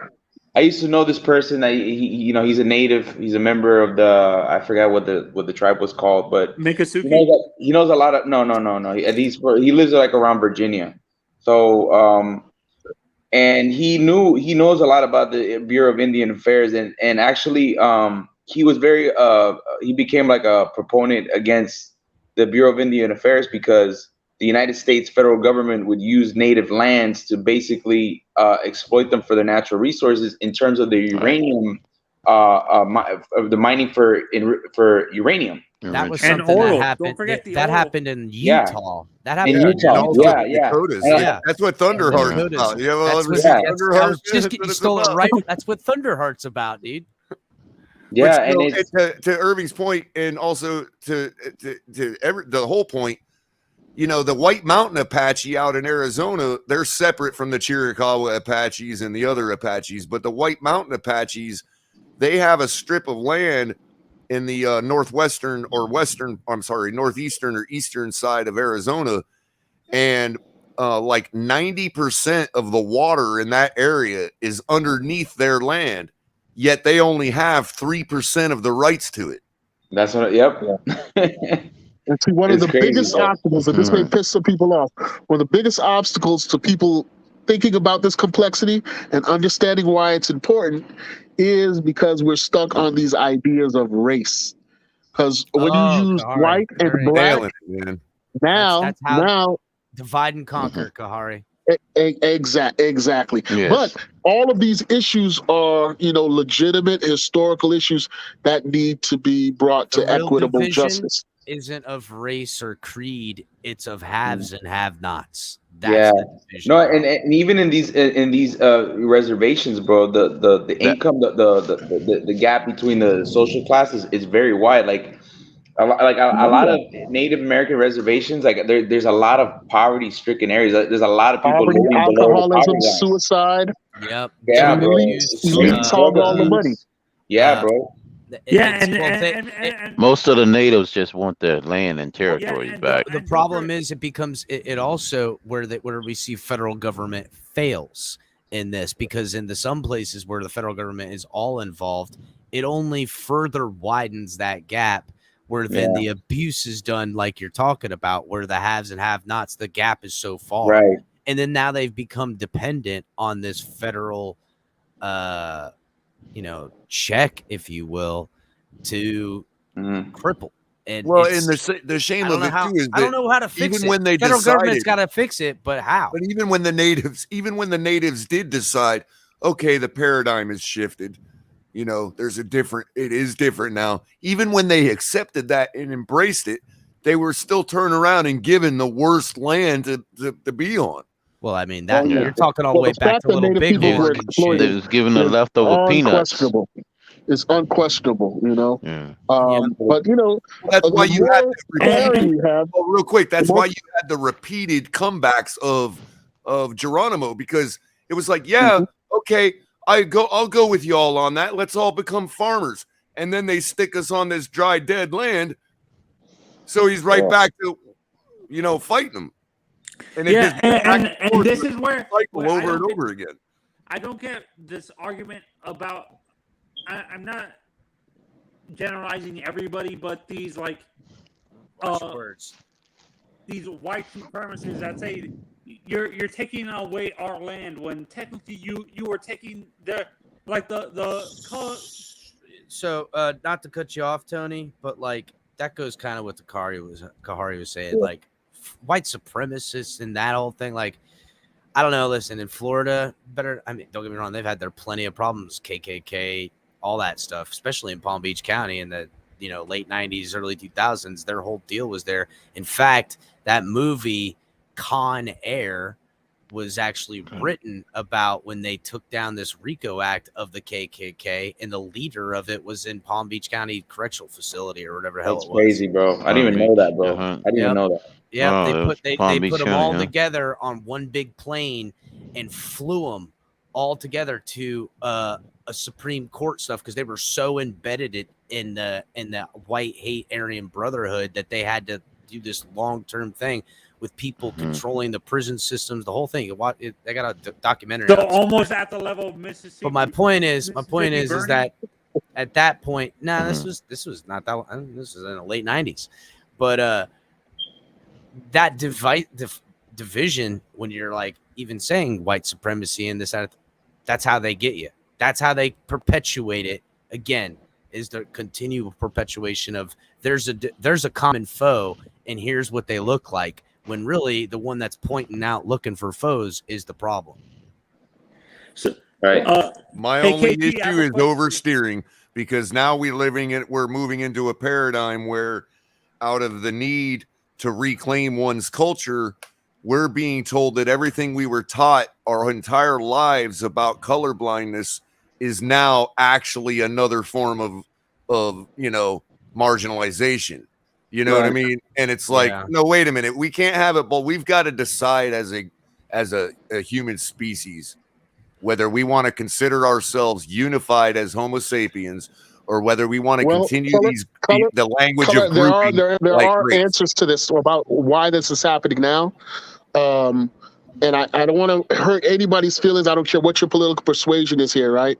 But since the civil rights era, there was a backlash, right? And we've swung and become more conservative since the 80s, from Reagan all the way through today. And part of the backlash was a rejection of multinationalism, right? You remember when black people became African Americans, right?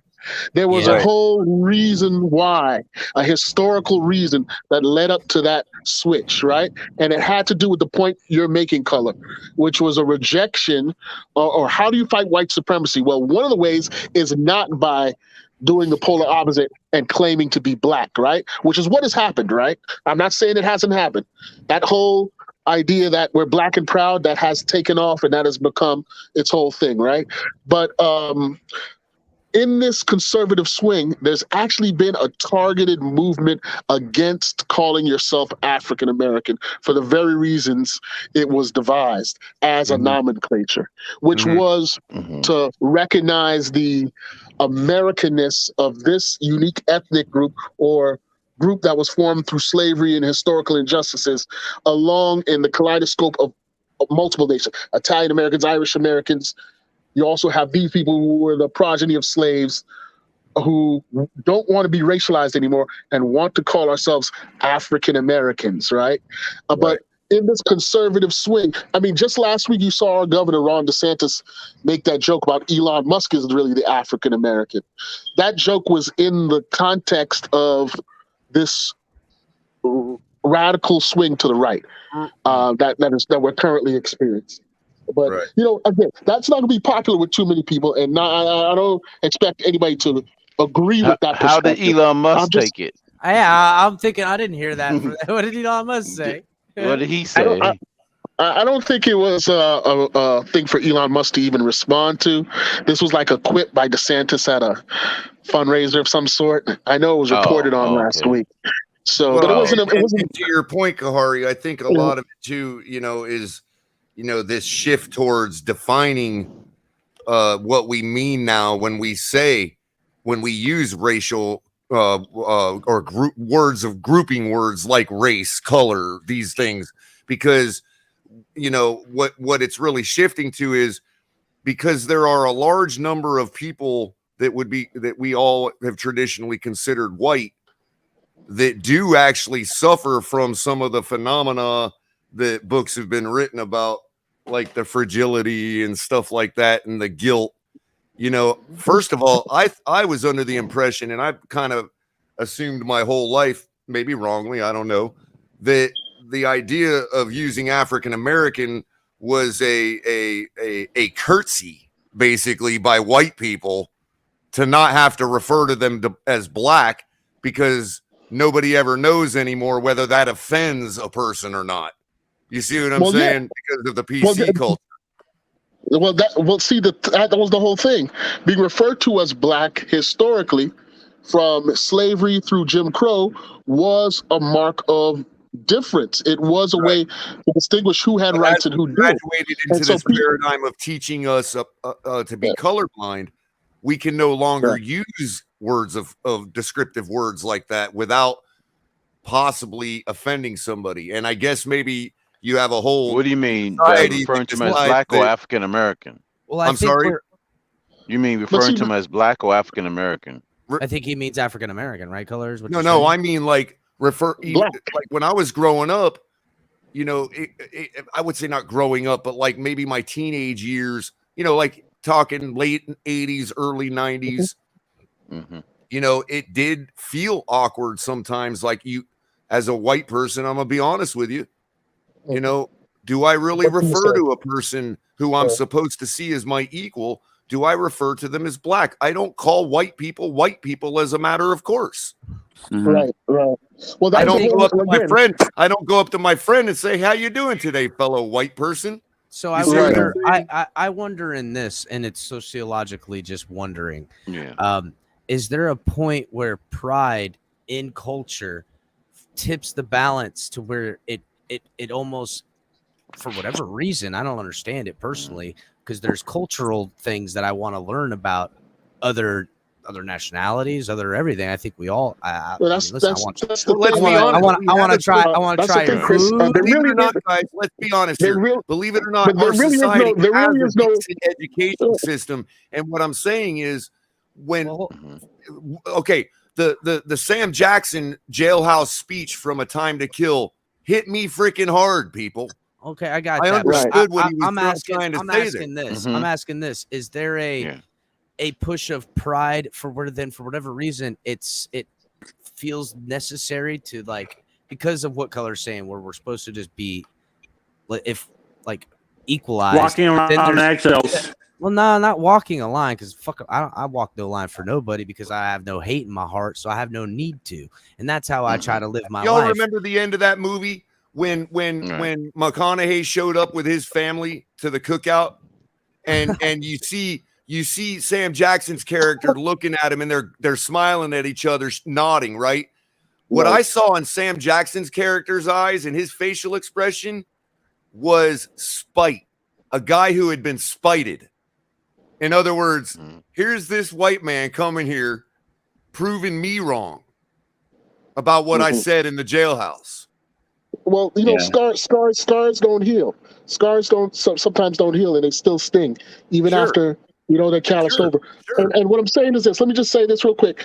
Up to Dr. Martin Luther King and the civil rights generation, these were the guys who identified racism as tied to the source idea race, and they organized on equality. As I Have a Dream speech, it's all about bringing us to a place of equality where we don't have to use race, right?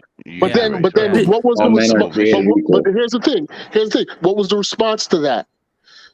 Birmingham. That was the black violence increased. That's right. Yeah. The KKK had a third life after that point, right? Now, when that happened, then there was a Black Power movement. When Stokely Carmichael made Black Power as a rallying cry popular, it is in response to the violence that's being pressed against that stage of the civil rights movement. And then when he puts forward that idea, it then gets popularized. James Brown picks it up, Black and I'm Proud, Richard Nixon, is going to use this moment to help his political futures, his Southern strategy. He takes that Black power and he sees it as a way to divert this push for equality that had been the main push of the movement. It's a little bit more complicated than this, but so the Kahari, right how do you wing. feel along those lines, how do you feel about a guy like Steele's theories about how, you know, like he's a conservative guy, civil rights era, and how a lot of that energy had, because in some respects they won, and now it's like you get this happen because they're, you know, the fight is over, but the fight doesn't seem to be over. Like there has to be a reason to fight now. Let's bring this back to football. Uh-oh. Oh, he dropped. Uh-oh, Kahari. That seemed like I hit the wrong. That seemed like you hit the wrong button type of disconnection. He'll be back. Yeah.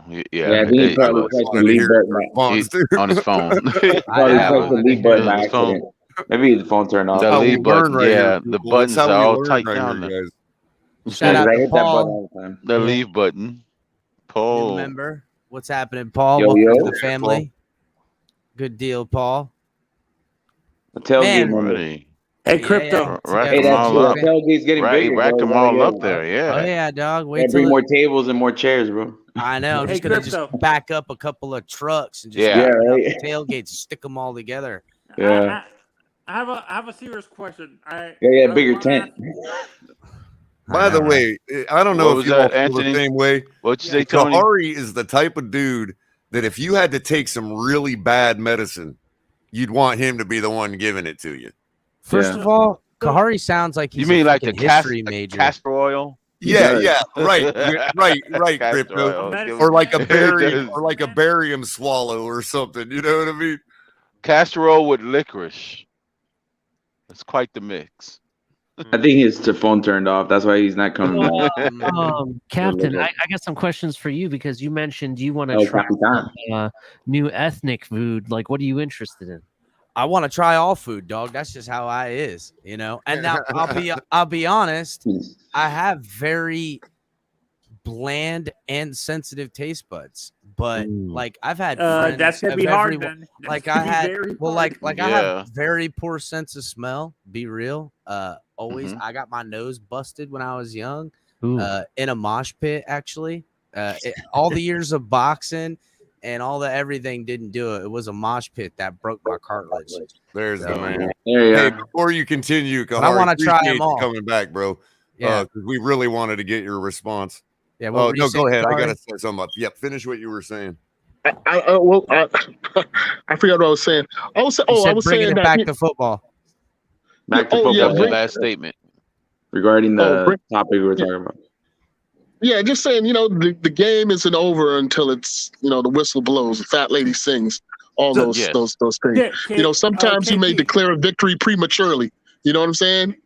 And you know, our human progress, our social progress is an ongoing. It'll By the always way, be real. she's not called the People are fat trying lady to put anymore. She's people the are trying to put differently themselves masked. back together again. She- Kahari. She's The, pleasantly big plump. bone. No color. I have a question No, for she's Kahari. Kahari, she's it's pleasantly plump. Hold on, differently Pleasantly masked. Oh yeah. No, she's pleasantly plump. Her gravity is larger. Kahari, real quick He's question. surprisingly What do you think? spiritual. Massively beautiful. So real quick, guys, I gotta show this because we were just talking about trying different foods, right? Check these out. These are my personal chopsticks. I bring these to the Japanese Let me see 'em. steakhouse, so I don't have to ask for them. They're like, oh, here comes that crazy white man with his freaking Right. his own chopsticks. By the way, look at the colors by chance, and that was totally random. Yeah, But look yeah. at the colors. Does it say hurricane somewhere there? I don't know. They could maybe. Hey, Chris, Could be hurricane chopsticks. You just I can't hear you, Tony. You sound like a robot. Well, Hey, okay, can you hear go me? ahead. Can you hear me? Can you hear me?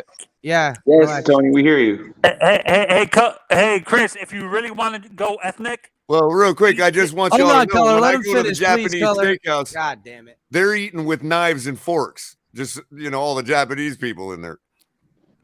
Now Color's calling him out. Go ahead.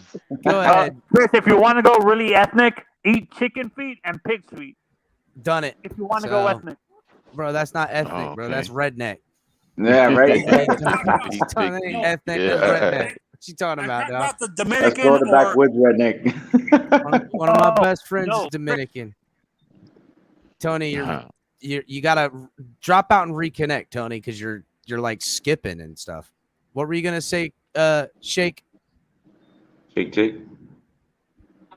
No, I was gonna ask Kahari about what did he have you heard of the black it's a movement called Blacksit where it's there's more black conservatives now than ever before. Leaving the Democratic Party. Yeah, I heard that. Hold on, can you repeat that? I didn't hear you. We're breaking up on my end. He was basically that? talking about the Brexit movement, basically the exit of. So it's supposedly Out of the Democratic Party. Yes. Yeah, they also conservative align with the African walkaway Americans, he's movement. saying. Yeah, they usually Yeah, Can you hear me now? Yeah. I mean, within the context of today's politics, there's always been a Brexit movement. You know what I'm saying? I would even argue that pushing the civil rights movement was a part of a Brexit movement. At one point, African Americans from the Civil War all the way up to the Civil Rights Movement were in the Republican Party, right? And then because of civil rights, Democratic Party kind of earned that support with JFK and then Lyndon B. Johnson. And then, I don't think we have to look laws that even were that passed. far back to where both parties have changed everything they really stand for. To me, it only Yeah, that proves was the how 64 corrupt they switch. all really are, and that they will always continue to go back on I'm whatever they say. thank God I'm libertarian, bro. That's just what it is, dog. It's the But Shake, fight of man. when you think about a Brexit movement today, really it's a result of perceived grievances for past injustices that haven't received reparations. Let me try and to, I'm not let me saying try to that help they're not justified. I'm not Let me saying try to help that a different with they're not with a justified, different group but of people. then with Kahari. the Democratic Party's ability to execute on those grievances. Right. And Kahari, let me illustrate with a different group of people that isn't along the lines of race. Look at you only have to look at the legalization of marijuana issue. Mm-hmm. Right. Okay. 47 years, right? 47 years, yet 3 weeks before the election, we're promised once again that marijuana would be descheduled at the national level as a Schedule 1 narcotic. Yeah. And yet we're still waiting for that. Pharmaceutical companies don't want that. That's the issue. Real quick, hold on, guys. That to me is what you call a carrot on a stick. I think that has been a traditional way for Democrats to get either young or black or minority voters who they have exactly carrot on a stick. That's exactly what it is. Supporters of marijuana to get them out to vote, and every time knowing it's a real cynical move. Yeah, but they don't want to do it. Basically, grandma and grandpa was never going to vote for it. Well, now let me add on to that, color. And if the Democratic Party really wanted to do something, it would just be more aggressive on forgiving student loan debt. Right. Well, not only that, but Kahari, the descheduling of marijuana is an executive stroke of a pen. That's right. Okay. And so here's the thing, though. Deregulation of marijuana. Some people have realized it's not even a real narcotic, even.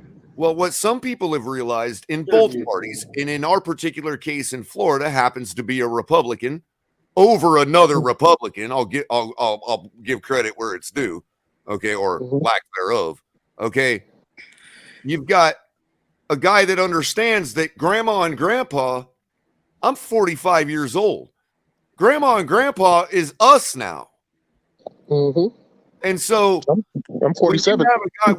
When Florida voted to allow licensing for medicinal marijuana use and possession, the Republican governor at the time, Rick Scott, immediately put a ban on smokable forms. He did all he could do to curb the movement. You see what I'm saying? Now that Rick Scott had big stake in pharmaceuticals. Let me finish. That feeds That's true. into The big stake in narrative pharmaceuticals, Shake Money. Hold on. But that That's feeds a into the factor. narrative that all Republicans are against and all Democrats are for. I blame the hippies. Let me honestly. finish. Now, the hippies. Ron DeSantis takes over for Rick Scott, also a Republican, and within a few weeks of his administration, reversed that ban on smokable forms. Yes, that's an executive thing, though. You know who introduced that bill into the loophole in Florida the executive legislature? part, Cutler. You know who introduced that bill? It had to be written in law. Who is in that? order for it to be permanent. I don't know. Because another executive can come and override it. My good friend, state senator at the time, Dwight Bullard. He was a state senator from down in my neighborhood. I actually taught with, he's a good friend of mine. We went to high school together, actually. Interesting. But he introduced that bill into legislature. And nationally, tons of Republicans are on the side of marijuana legalization. And even probably personally too, Kahari, if they're being honest. That some would consider way too far right has been on the record as saying the cops have better things to do. Right. But then on the other hand, you got Florida's jails, which are literally filled with thousands of people still serving long, lengthy sentences on marijuana. So I gotta say that this, also though, could be Kahari. changed from the stroke of a pen. Again, I understand where you guys come from because arrested for marijuana charge is terrible, but like grandfathered kind of things in some ways got to have something. There's got to be some kind of expedition of that type of program where, okay, in context to where this guy's drug charges are with marijuana, because the stroke of the pen is too broad of a stroke to say everyone in or everyone out. So again, the problem with all of this is the wheels of bureaucracy they've just turned too damn slow. By the time anything gets done, there's a million things along the way that stop that one wheel from turning. I want to bring up something. The governorship changes and the next governor overturns it. To Cap's point, all of those have always been used as stopping points of getting anything started. Well, so it's still Schedule 1 narcotic at the federal level. So let's not back the rights of our state residents, you know what I mean, as state, and do anything about it, And it continues to be a case where at the federal level now, we're still using it as a device to get people out to vote. Because the first thing that our new president did when he got I can't agree with drug Color, test is of the everybody carrot on the stick and has fire gotta all the stop. potheads. The problem that Color's really saying, and it's something I think we can all agree upon, is the carrot on the stick's got to stop. They run on issues, we vote them in, and then they say, well, I can't do anything till these other assholes keep me here and I'll make sure it happens. You could have done it the very first day with a stroke of the pen. I'm tired of hearing how you can't do your job because of somebody else, because I don't get away with that in my job. Yeah, but Color, the problem with a stroke of a pen, it could be overridden by the next guy with a stroke of a pen. Go ahead. You need it by law. You But need to write the law. No, that is the overriding. The guy years ago is the one that wrote it in the first place. No, I'm talking about if a governor doesn't do it, another governor could come and override it then. That's the problem with executive orders. What I'm saying is his party has promised that for 40 years or longer. Yeah. And all it takes is a stroke of the pen to make sure, because look, you got to realize a state like that's not going to do anything if it's not law. Colorado that's legalized. We're talking about you have politicians. to write the law. Politicians are brave. Politicians do what's popular. It's all about what can get you 51%, not what. Right. They want to be on the because side of of the critical next mass. executive come in and Does stroke he of a pen. really say that? The next guy with the stroke of a pen under his base with the pressure to remove it. Can I say something, please? Go ahead. Go ahead. Hold on, Color. Let Tony get it out. Go ahead, Tony. Oh, well, what I was gonna say, this is what some of these I understand some of these some of the very conservative people don't want this, but if you take money out of politics, like allowing these politicians to become lobbyists, you wouldn't have this issue. Exactly. It's a state's and right. that's what we skip it over. It's a state's issue. This is what I'm trying to say. State politicians are bought and paid for too. Yeah, crypto. But the people of Colorado have spoken, and every one of those people that exercise their liberty that's protected by their state is in violation of federal law. It's up to the federal government not to enforce their law. And it's a stroke of the pen for the executive branch that wrote the damn thing in the first place. But he can tell he could tell the FBI or any agents that enforce the law to back off. It'd be the same thing as a stroke of a pen. No. That's like saying it's the same effect. No, because that becomes an old law on the books that we all laugh at 50 years from now, like the law that you can't take a bath with a donkey. That's why I say you have to change the law itself in order to be really effective. It's not a law. It's an executive order. But you don't understand. Every 8 years, you're going to run into the same problem because the next guy is going to get into this whole religious ideology and say you shouldn't be smoking and doggone saying what you call it. Stance. That executive will have to go against the will of all the states that have already legalized it. Okay, and what? That's been done over the millennia. I'm telling you, the religious right ain't going to stand for it. Well, that's really the issue. We've got unfinished. Listen, in the field that I work in, right? The increased focus is on Reconstruction and the failures of the Reconstruction period to truly remake America in these ways. Crypto just named the culprit. Just to cut to the point, right there. That ultra right wing. That's aligned to money. The religious right is very powerful force in this country. Well, the moral majority, the silent moral majority, that come from the religious right, from the Reagan era. And that's what's keeping all these marijuana laws in place. The man that reversed the executive. The problem comes from both sides of the aisle. It's not just one side. I'm talking about the most powerful side is the religious right. The man that reversed that's stopping the moral majority from that same both party. They don't want you smoking. Well, Irving, the other side has big problems with bureaucracy, with inertia. The other side, the Democratic side, Irving, the problem they have is that there are too many different interests under one tent. Do something about it. Exactly, that's the problem. And they can't get anything done. It's like herding cats on that side. Yeah, no, and guys, you're right, KP. It's like herding cats. Care about the religious right. What about what they don't? The man with the power doesn't care about the religious right. He's not part of the party you're talking about. Remember? I disagree, Color. I kind of told you in the one way that this nation was founded as a Christian nation, and I you'd be get damned that. if you don't think that that's still running this bitch. I get that. Because when you pull back every layer, you find out there's where the puppet strings. Yeah, because the ultimate goal is for them to get you to follow every rule in the Bible. Weed. That's not necessarily true. They do. Going soft on them. But the point is, they're keeping that stuff on the books to make sure that you stay in line. So according to the tenets of the Bible. I'll say this. That's the religious right. Go ahead, Bryson. Yeah, so I'm a Christian. I wouldn't say I'm religious just because I think religion is extremely flawed, but I definitely have like a walk with God. Sure. But I'm more of a libertarian. I believe that I think if you want to do whatever you want to do and it's not hurting anybody, like I'm in the military, so obviously I can't smoke weed.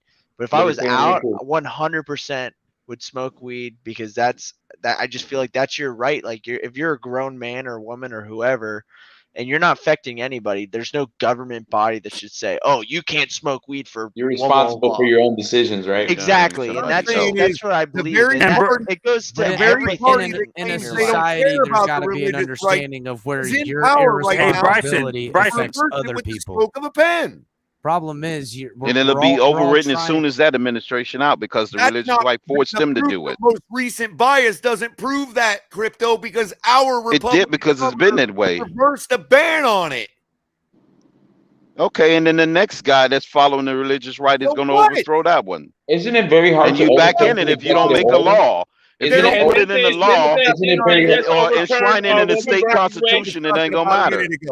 You're just putting up a barrier for inaction, Crypto.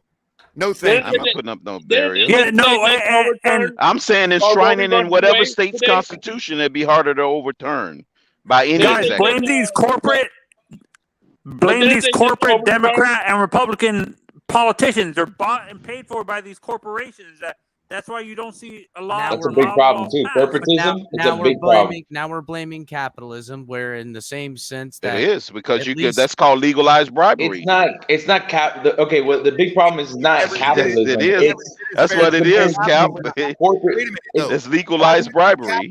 Be for it because of the amount of tax dollars, revenue. The only thing I know is that they wouldn't because it's money out their pocket because they first do the fiduciary duties to the shareholders. You don't even realize I've got a pile of glass jars right now that I don't even know what to do with because my dispensary doesn't have a recycling program. That's how much money they're making. Glass jars for 3.5 grams. Okay. And they're making money hand over fist. They've got lobbyists paid and bought for now, so they won't get it overturned. In case y'all didn't realize how capitalism don't work. Recreation. It's just medicinal in Florida, right? Marijuana. Yeah, it's only medicinal. Hey, Bryson, you said you're in the military, right? Yeah. And there is actually research that says that marijuana, legalizing marijuana can help with PTSD for military vets. Oh, okay. Oh, I mean, I haven't heard of that. I think everybody understands what marijuana does, and anyone who thinks they need it should try. And if it works, it does. If it doesn't, you don't have to continue. Not saying that it doesn't exist. I'm just saying that I didn't hear about it. We can debate the medicinal values that have been known since 1977, the anti-inflammatory properties, the anti-seizure properties, the effect it has for people with Crohn's disease, among irritable bowel syndrome. You can name a myriad of different things that cannabinoids help with. It's not 1977. It's the mid-30s when the hemp industry tried to destroy it. No, yeah. It goes back to the 30s when the hemp industry tried to. The paper mill, the DuPont. When the hemp industry destroyed the marijuana from them being taken off. Real anti-inflammatory properties in 1977. We've known about this for a long time. Yeah, but I'm talking about as far as the benefits of properties of it coming from hemp and all the other stuff that you could benefit from it. Well, to your point, there's a lot of points. Wait a minute, Crypto brings up a great point, and this is kind of a joke. We'll kind of bring it back to the lighthearted side, but it's also a fallacy that'll probably piss a lot of people off. You know, you can go into a grocery store in Florida. Okay, and you can buy CBD lotions and stuff like that because it's not THC, okay? Right, CBD. Here's the thing. That lotion, that CBD lotion, if you buy it from the grocery store, that lotion CBD has to come from an industrial hemp plant which has less than 1% THC in it. Okay? Now, if you go I didn't know all this stuff. My goodness. That's how they get all that. That's how they get their money. Here's the fallacy. The hemp industry. If you You're take like a wealth of knowledge, bro. a plant that also produces THC or higher levels of THC, and you isolate the CBDs and the different CBDs, and you put them on a table, their cannabinoid numbers are through the roof. CBDs from an industrial hemp plant and put them on the table, they are identical. But guess what? If you are Publix and you sell CBD, not THC, CBD that was extracted from a plant that has higher levels of THC, you are in violation of regulations and federal law and state law. But if that same CBD happened to come from an industrial hemp plant or other plants that happen to there's your loophole.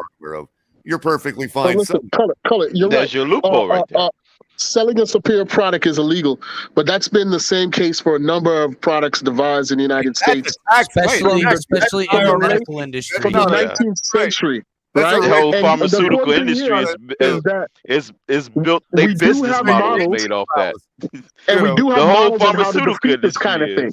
We do have historical models on how to defeat these nepotistic systems all we got to do is look at our history, guys.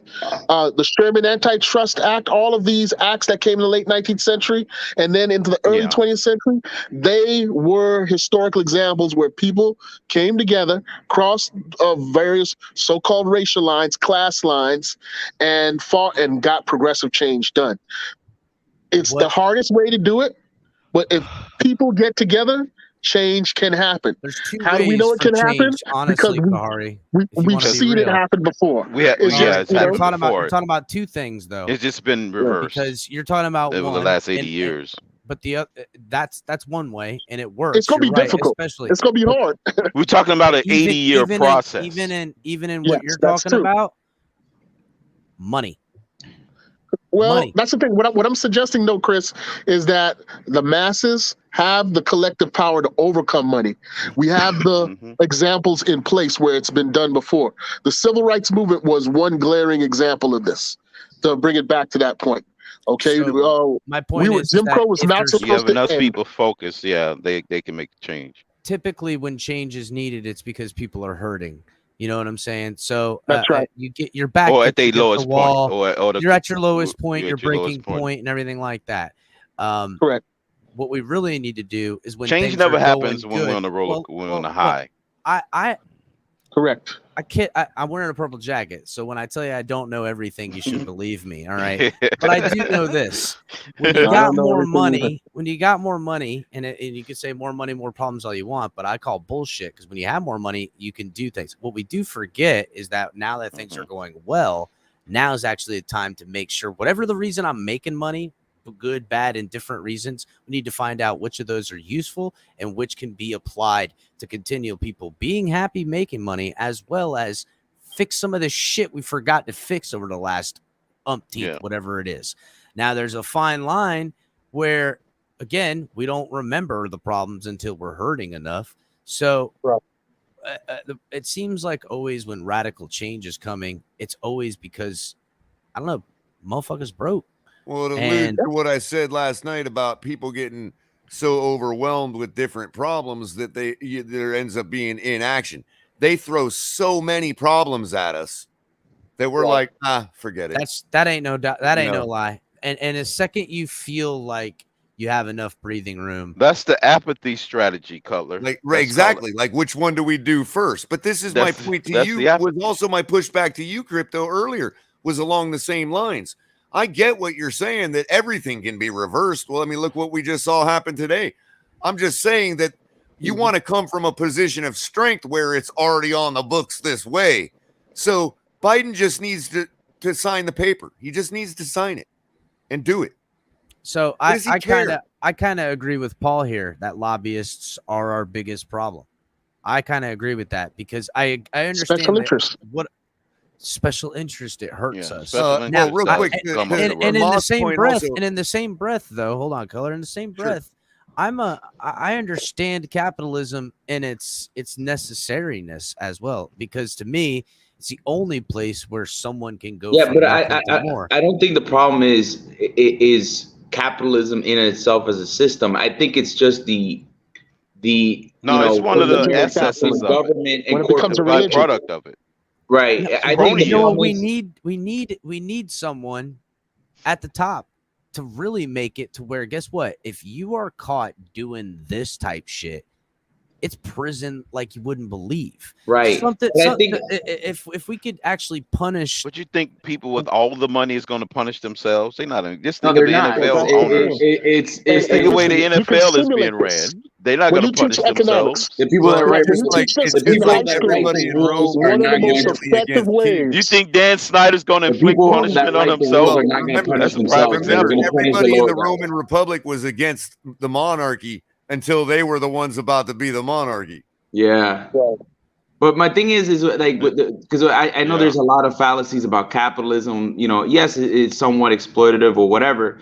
But the biggest problem with our society is that corporations benefit from them using the government to suit themselves, to use it for personal gain, and that's been a lot of the problems with our government. What are corporations? That would be them self-serving. That's crony. Corporations are shields. Corporations, yes. Corporations are shields. They're basically shields or robots that elites manage to protect them from harm, protect them from prosecution. I mean, protect them like from shell companies, taxes. Right, exactly. In the same sense. In that sense, you got to have a way to hold them accountable. They hold themselves accountable. Like these despotic government, quasi-governmental companies in these weird movies, Yeah. Well, that's why I Yeah, they mentioned the did. Sherman Antitrust Act earlier.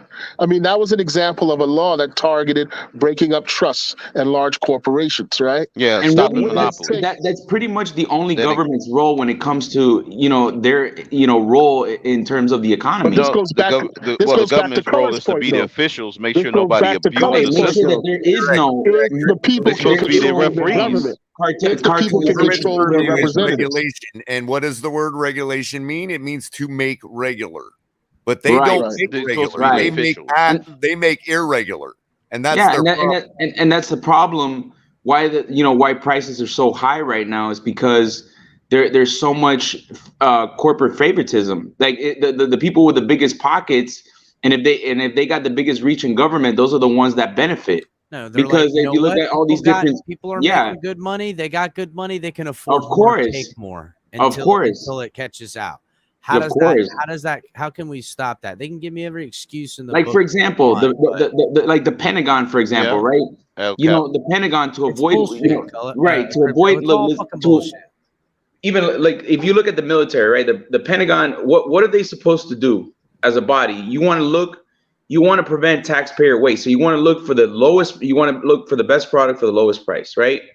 But the problem is with that, you have the Lockheed Martins, you have the different large, defense contractors that Large have defense their contractors getting a right, large that share of they, those contracts. Well, yeah. right, and I a used lot to of work these, for one of them. Lockheed, I used to work for. yeah, Yeah. yeah. Oh, you did? I mean, the Wow. thing is, Lockheed is a public company. You can look at their books and look exactly whatever line item they're getting from the federal government. Yeah, and the thing is So that a that's lot the of these, saving grace that everybody can go right, and audit Lockheed Martin right, individually but if they want. because they pay because they have the money to pay, to finance all these lobbyists to put pressure on the government and stuff.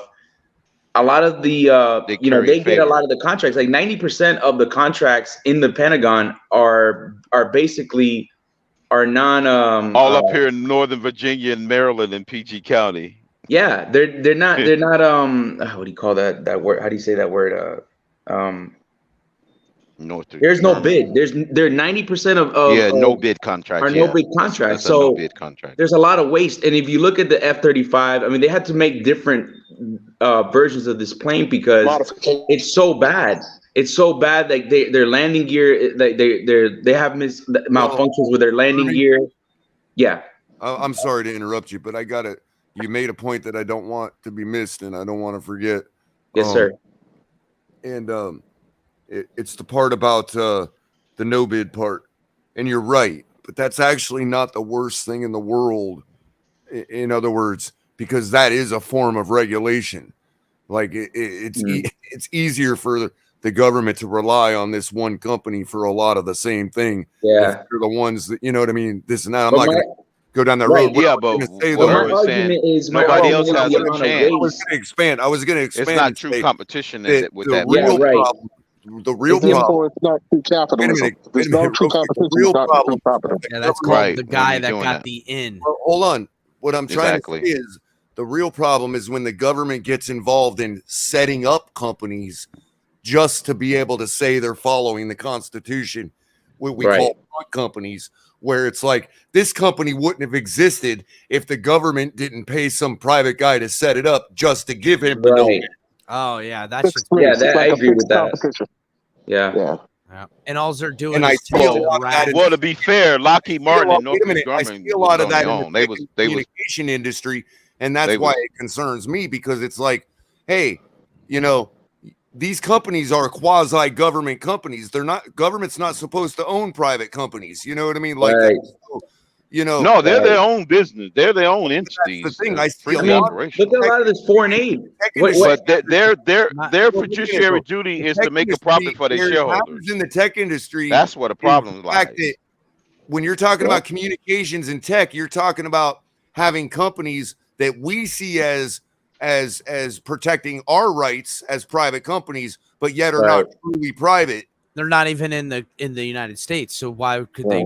There's no federal law to prevent them from holding security protocols as well. And there's something to be said about that. Facilities and our intelligence facilities in our country throughout my career. Okay, and what I can tell you is, never did my service call ever say the U.S. intelligence company or the CIA or whatever. You know what I mean? It was always Joe Blow's tech group or whatever. All right. But my liaison, no doubt, was a government agent in a highly guarded facility. You see what I'm saying? Yeah. And that's about as far as I can go. You know, It's a shell game. It's a shell game color. You know what I mean? Yep. That's what it is, yeah, man. the government will have to be so that's- big to where the real root of the distribute no bid all stuff. of that. You know what I mean? That's why they rely on the private industries like Northrop Grumman and Lockheed Martin's of the world. For instance, no these- further did we see it as recent as the new Top Gun, where fast forward from the mid 80s, where Tom Cruise actually did a lot of the stunts and flew, grabbed the stick and flew a lot of those F-14s. And now there's laws against a non-government employee touching government equipment. So he was not allowed to even touch the joystick in the back seat. Yeah. As far as controlling aircraft. Yeah. Can you believe that? Well, an actual pilot have to be in there with them. Can you believe certified. they can't let Tom Cruise fly a jet? Imagine that. I mean, in some ways, if you I mean, if he has a pilot's license, I'm sure they'll let him hot think seat. about it. He's driving a multi-million-dollar American war machine. Maybe we should let actors play with it. What if he crashes it into some American No, I understand. I understand the rules. Yeah, exactly. Yeah. They don't want $93 million to go down the drain. The same back then, except you had, you know, them jocks that were like, we'll let him do it. No big deal. Nobody's really just looking. a little faster and looser back then. I don't mean to change you the know, they subject. charge them like $11,000 per hour to rent. Yeah, the something like jets. that. No hey, I don't mean to change this fine subject we're talking about, but what ranking did Omar Kelly have Tua in? He had him at I think it was 17. 17, where he had it. Said right ranking behind who? Ranking for who? It was respectable. I like that. I can agree with that. What do you mean ranking? Ranking for what? Us? Omar Kelly quarterback ranked the quarterback rankings. Oh, he did his I didn't QB agree ranking? with Tannehill being ahead of Tua. No, I could agree with that. I think he's somewhere around 17, 18. That's fair. I mean, 17 is fair for now. He was right in front of both Jalen Hurts and Mac Jones, and then Tua, and then Tannehill. Well, then Tannehill right after. Don't agree with that. So wait a minute.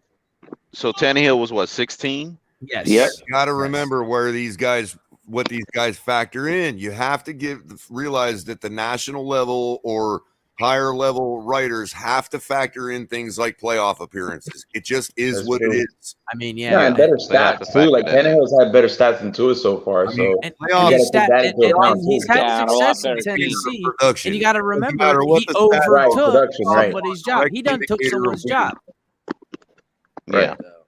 There is something to be said about. Yeah, I think the wildest part of that though was which you already hit on, Captain, was Dak at 6, which I want to say I'm a big Dak fan. I actually live in Dak's hometown right now, in Louisiana.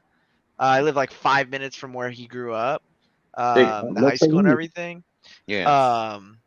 But yeah, dude, he's not a number 6. I mean, number 6, bro. Maybe he's a top good quarterback. 10, but I think he's man. he's better than average. You guys, we'll say. you guys got me on board with what you're saying. That's amazing to me. 6. It's 6. Come on. But I can't say Lamar Jackson is top 8.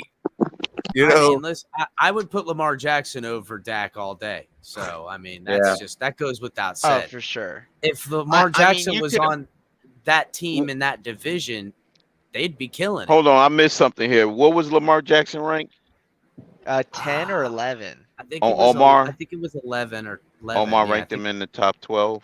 I think it was 11. Yeah, but if you look at please don't tell me he had David Carr ahead of him. Yeah, but if you look at his Derek rankings, is not better than Dak to me. If you look at his rankings as a pure drop back passer, I think it was like he was 25th in efficiency in terms of EPA per attempt. I think it was I think he had a negative. I know it was like a negative number, and he was 24th in that ranking. Who talking about? Tua was 24th, and Lamar Jackson was 25th.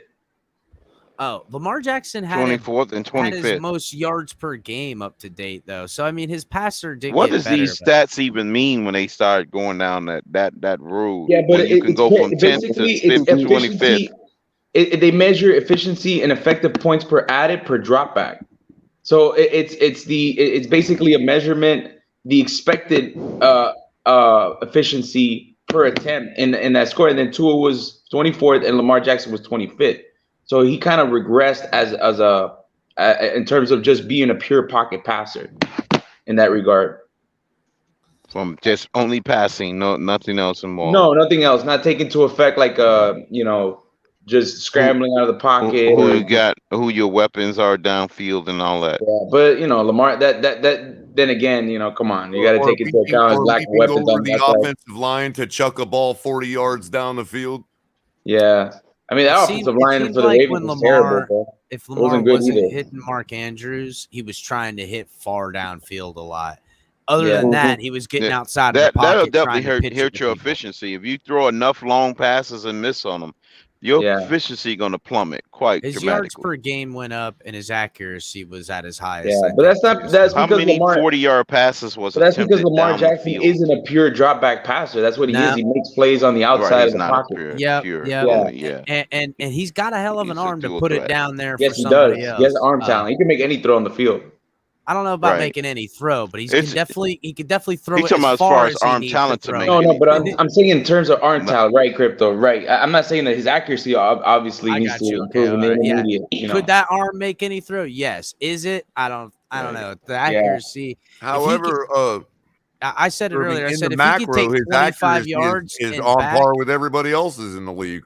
Yeah, as far as the percentage wise, when Yeah, you're talking like he about has like cumulative, his accuracy, cumulative, his career completion percentage isn't that much off in the of mid Tua. 60s. Right, It's it's not not that even much that from Allen's different and from Tua's. Tua's. Yeah. Yes, it's in the mid 60s, which Yeah, is but now is better than old quarterbacks back then when they was in the high 50s, and that was considered good because they took a lot of chances downfield too than these quarterbacks. That was a staple of a Elway standard threw a offense. lot more. But I think he was top 10. I think in QBR though. I think he was top 10 in QBR. I think he had like a 50 QBR last year, or something like Who that. had a 50? Yeah, let me check ESPN because they have Who you talking about? Lamar or Tua had it? No, I was talking about Lamar Jackson. He had a top 10. Yeah, see, a lot of people hone in on the number and not realize the ranking, so they kind of like switching them around. If the number makes them look bad, I'll throw out the number without the ranking, or vice versa. The ranking makes him look bad, I'll leave out the number. Yeah, he was 17th in the NFL. He was 17th in the NFL with a QBR of 50.7. 50.7. Yeah, so he's Tua dead was smack in just- the middle. Right, so Tua was just a number just below, because he had like a 49.7, I think, something like that. Right. So yeah. I got a question for you guys. So how is they besides the getting Bills, this? Who's With the team to beat in the much AFC? better. Tua's Hold on. much better than them. Go. What was No, that, remember, Bryson? this is not overall. Oh yeah, he's better than. No, this is just based on what happened last season. Oh, only last season. By Yeah, itself. just last season. Yeah, it had nothing to do with that. Obviously, Lamar Jackson's better. My question is, who is the team to beat besides the Bills? Because obviously, I would say that's the team to beat. Besides the Bills, who's the team to beat in the AFC for the Dolphins or just any team? Let's because we're running up to the 4-hour mark and it's like 3 o'clock in the morning. I Chargers. don't realize it. Let's do this as the final thoughted question. From Bryson. Let's start with you, Irving. The team to beat other than the Bills. Is that the question, Bryson? Yes, indeed. I'm going to say the Chargers. You're going to say the Chargers? Yeah.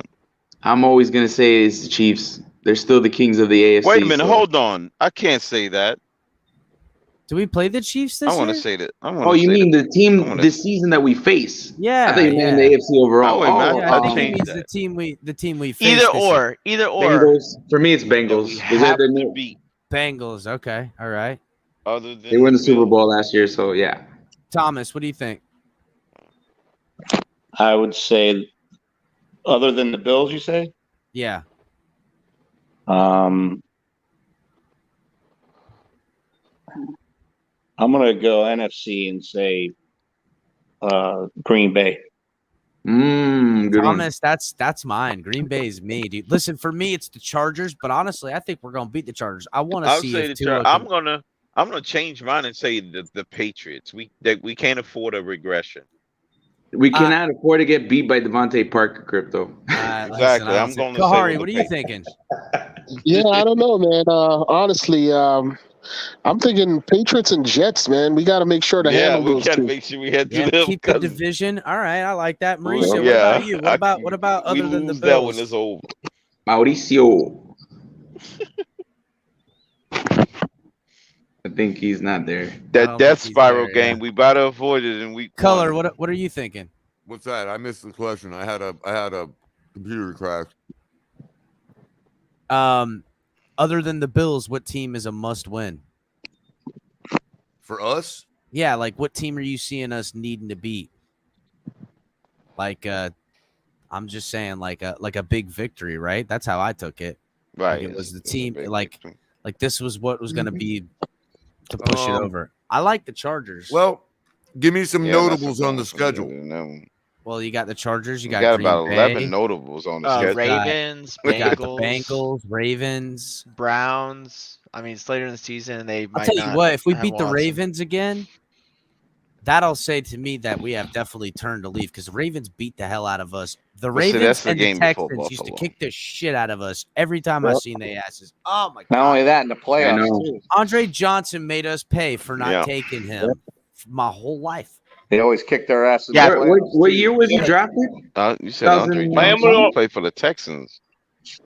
Miami only has 2 wins over the Texans their whole all time. That sucks. No Right. shit. You know, to be honest Two with times you, all time. to be honest with you, I think it would have to be an early game because I want it to make a statement Raiders. as far as importance. The Bills, right? Oh wait, we But I already said think- the Bills. No Bills. I'm going I to say the think a Patriots. team like week I one. think a team like Detroit would There you be go. more of a statement than anything else because What? yeah. There you go, color. I got us We play the losing to Raiders. Detroit.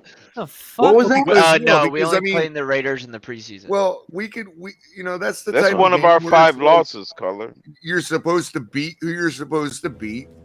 What did you say? And I would say that putting up a 50 burger on the Lions would be like, okay, that's what a team like us is supposed to stomp do. a mud hole in their ass. Yes. Okay. I don't know, man. Like I think you're missing the exercise, color. I don't think we're asking what game will. Obviously, any division game is probably our most important. Speaking of which, Dan I would Campbell have to was go the- over to New England. Speaking of which, Dan Campbell was the coach. I got us winning a whole bunch first of games, win but against our Houston. losses are going to be That's some right, doozies. Shake. What was I thinking? But I say the must Obviously, win like is Crypto, I I would say say the first game of the Bengals because season. Right. Joe First Burrow game of versus the Tua. season. Hold on. The first game of the season because it's on 9/11, which means we're going to have to score so many points to be able to overcome the referees and the NFL's rigging bullshit. Right. Yeah, that's probably the most important game. Color has screamed that loud and proud for a long time now, the so they better first- not start no fucking bullshit. We got receipts for 2 months of him saying that. Since the schedule's been released, he's been calling for them to rig that game. So if they rig it at all, we're just never going to stop. Shake, what were you saying now? There you go. I'm telling you. I want to say it's the Cincinnati It's time for Bengals some because this is popcorn. going to be the first meeting of Tua and Joe Burrow as professionals. Yes, sir. So I want to see that. I like that Why because my of game. that. I like that Yeah, because that's of gonna be a good the one. narrative you've put together. But to me, I don't know. Like I've seen the Dolphins, even when the Bengals are good, we just get their asses. You know what I'm saying? And it's always like it's a slugfest. I like playing the Bengals because the Bengals Shootout. Dolphins games. Well, just they Fun team, yeah, to play against. Yeah, I very think good we games. both see each other as like the Bengals look at the Dolphins and think, oh, the Dolphins, piece of shit Dolphins. And we're like the Bengals, they're no better than the Browns. We just treat each other the same way. Yeah. You know what I'm saying? And so we're looking at each other as We should be number 1 in our divisions. You're not even number 3 in yours, and most times we're kind of. And it's kind of like if you look at it, right? I mean, look at the NFC North. It's been dominated by the Ravens and the Steelers. So it's like we're always in the third guy. Like the past few years, been Buffalo and the Patriots. So yeah, it's kind of similar in that way. That's right. We see a reflection of ourselves a bit with that team, and but we've gotten the better of them, especially in prime time. Oh yeah, everybody remembers Cameron Wake walk off. That was beautiful. And if you look at the history of this franchise, if you look at the history of this franchise, there's only 2 teams that we have historically have great matches against, and that's Pittsburgh and San Diego. Yes. Outside of the division. San Diego, yes. Well, Los Angeles now, but those have been classic games throughout the Chargers. Yes, I remember a lot of classic Chargers games. Oh man, my favorite was the one when we beat them in the rain with Greg Camarillo and Ronnie Brown. That was an awesome game. I remember Ronnie Brown just stiff arming the defender. Oh, it was awesome, bro. Shit was so good. No. He didn't stiff arm him. He hit him. He's like he like invited the contact and he just went boom, gave him the shoulder, bro. It was awesome. And those are that was in 2008. Those classic games go back to Ken Winslow. Yes. Oh, yeah, all the way back. That was a way classic. Back. Yeah. To me, because Winslow, of when Dan the Fouts. game is played, when You this forgot game the will great be Dan played, Fouts. we play the Packers. I think it's week 10. Christmas. We play them on Christmas. Oh, is it? Yeah, the Packers. Okay. Yeah, I just know it's in December, late in the year, and is it going to be snowing? We playing at home or road? It's going to mean so much at that point. Like we could be either a game over 500, still in the hunt. Who knows where it's at that point?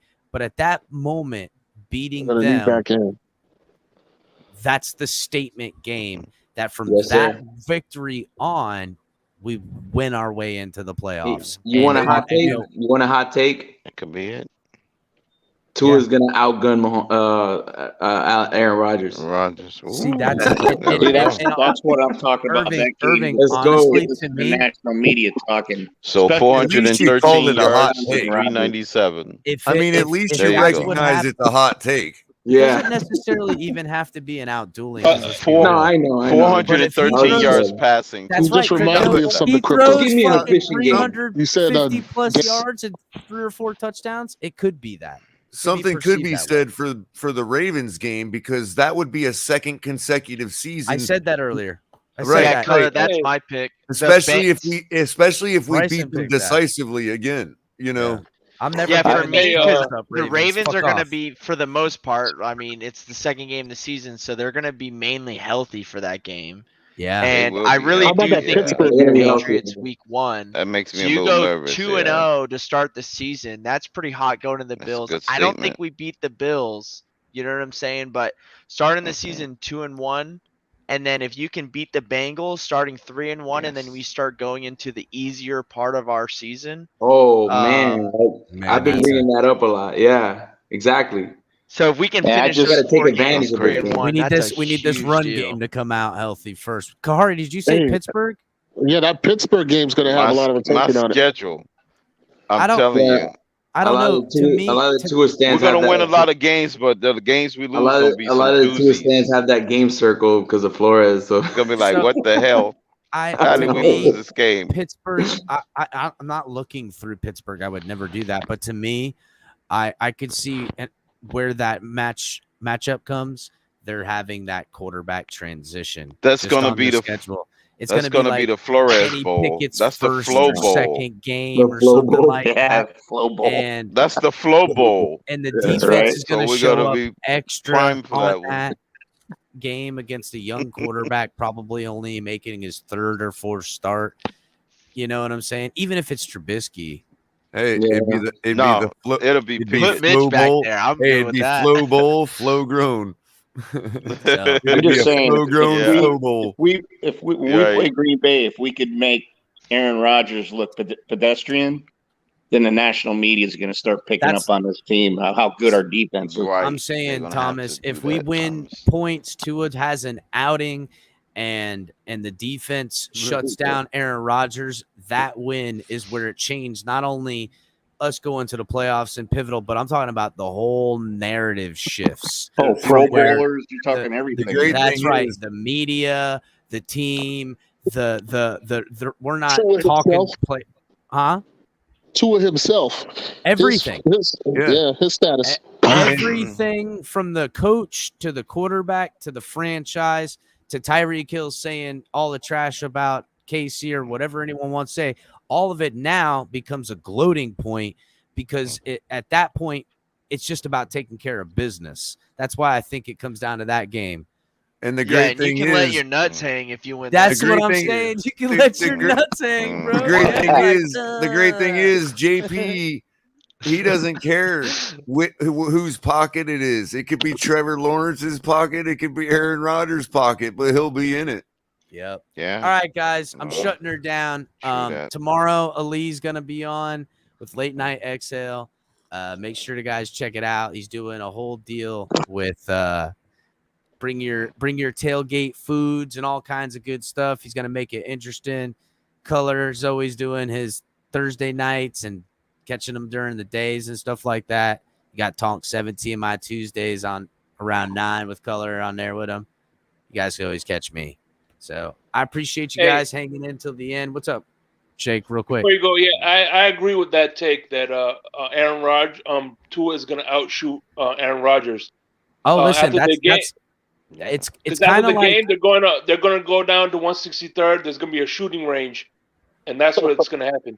So to me, it's kind of like the pivotal moment last year to me where it could have been seized for Tua, for the franchise, for the team, for everything. On Christmas too, man. It was last year. Last year it was supposed to be. It was supposed to be against Tennessee, putting Tannehill in his place, coming out, and we could have done it, and it just didn't. We even went on the last game. It would have wrote the story for everyone and everything.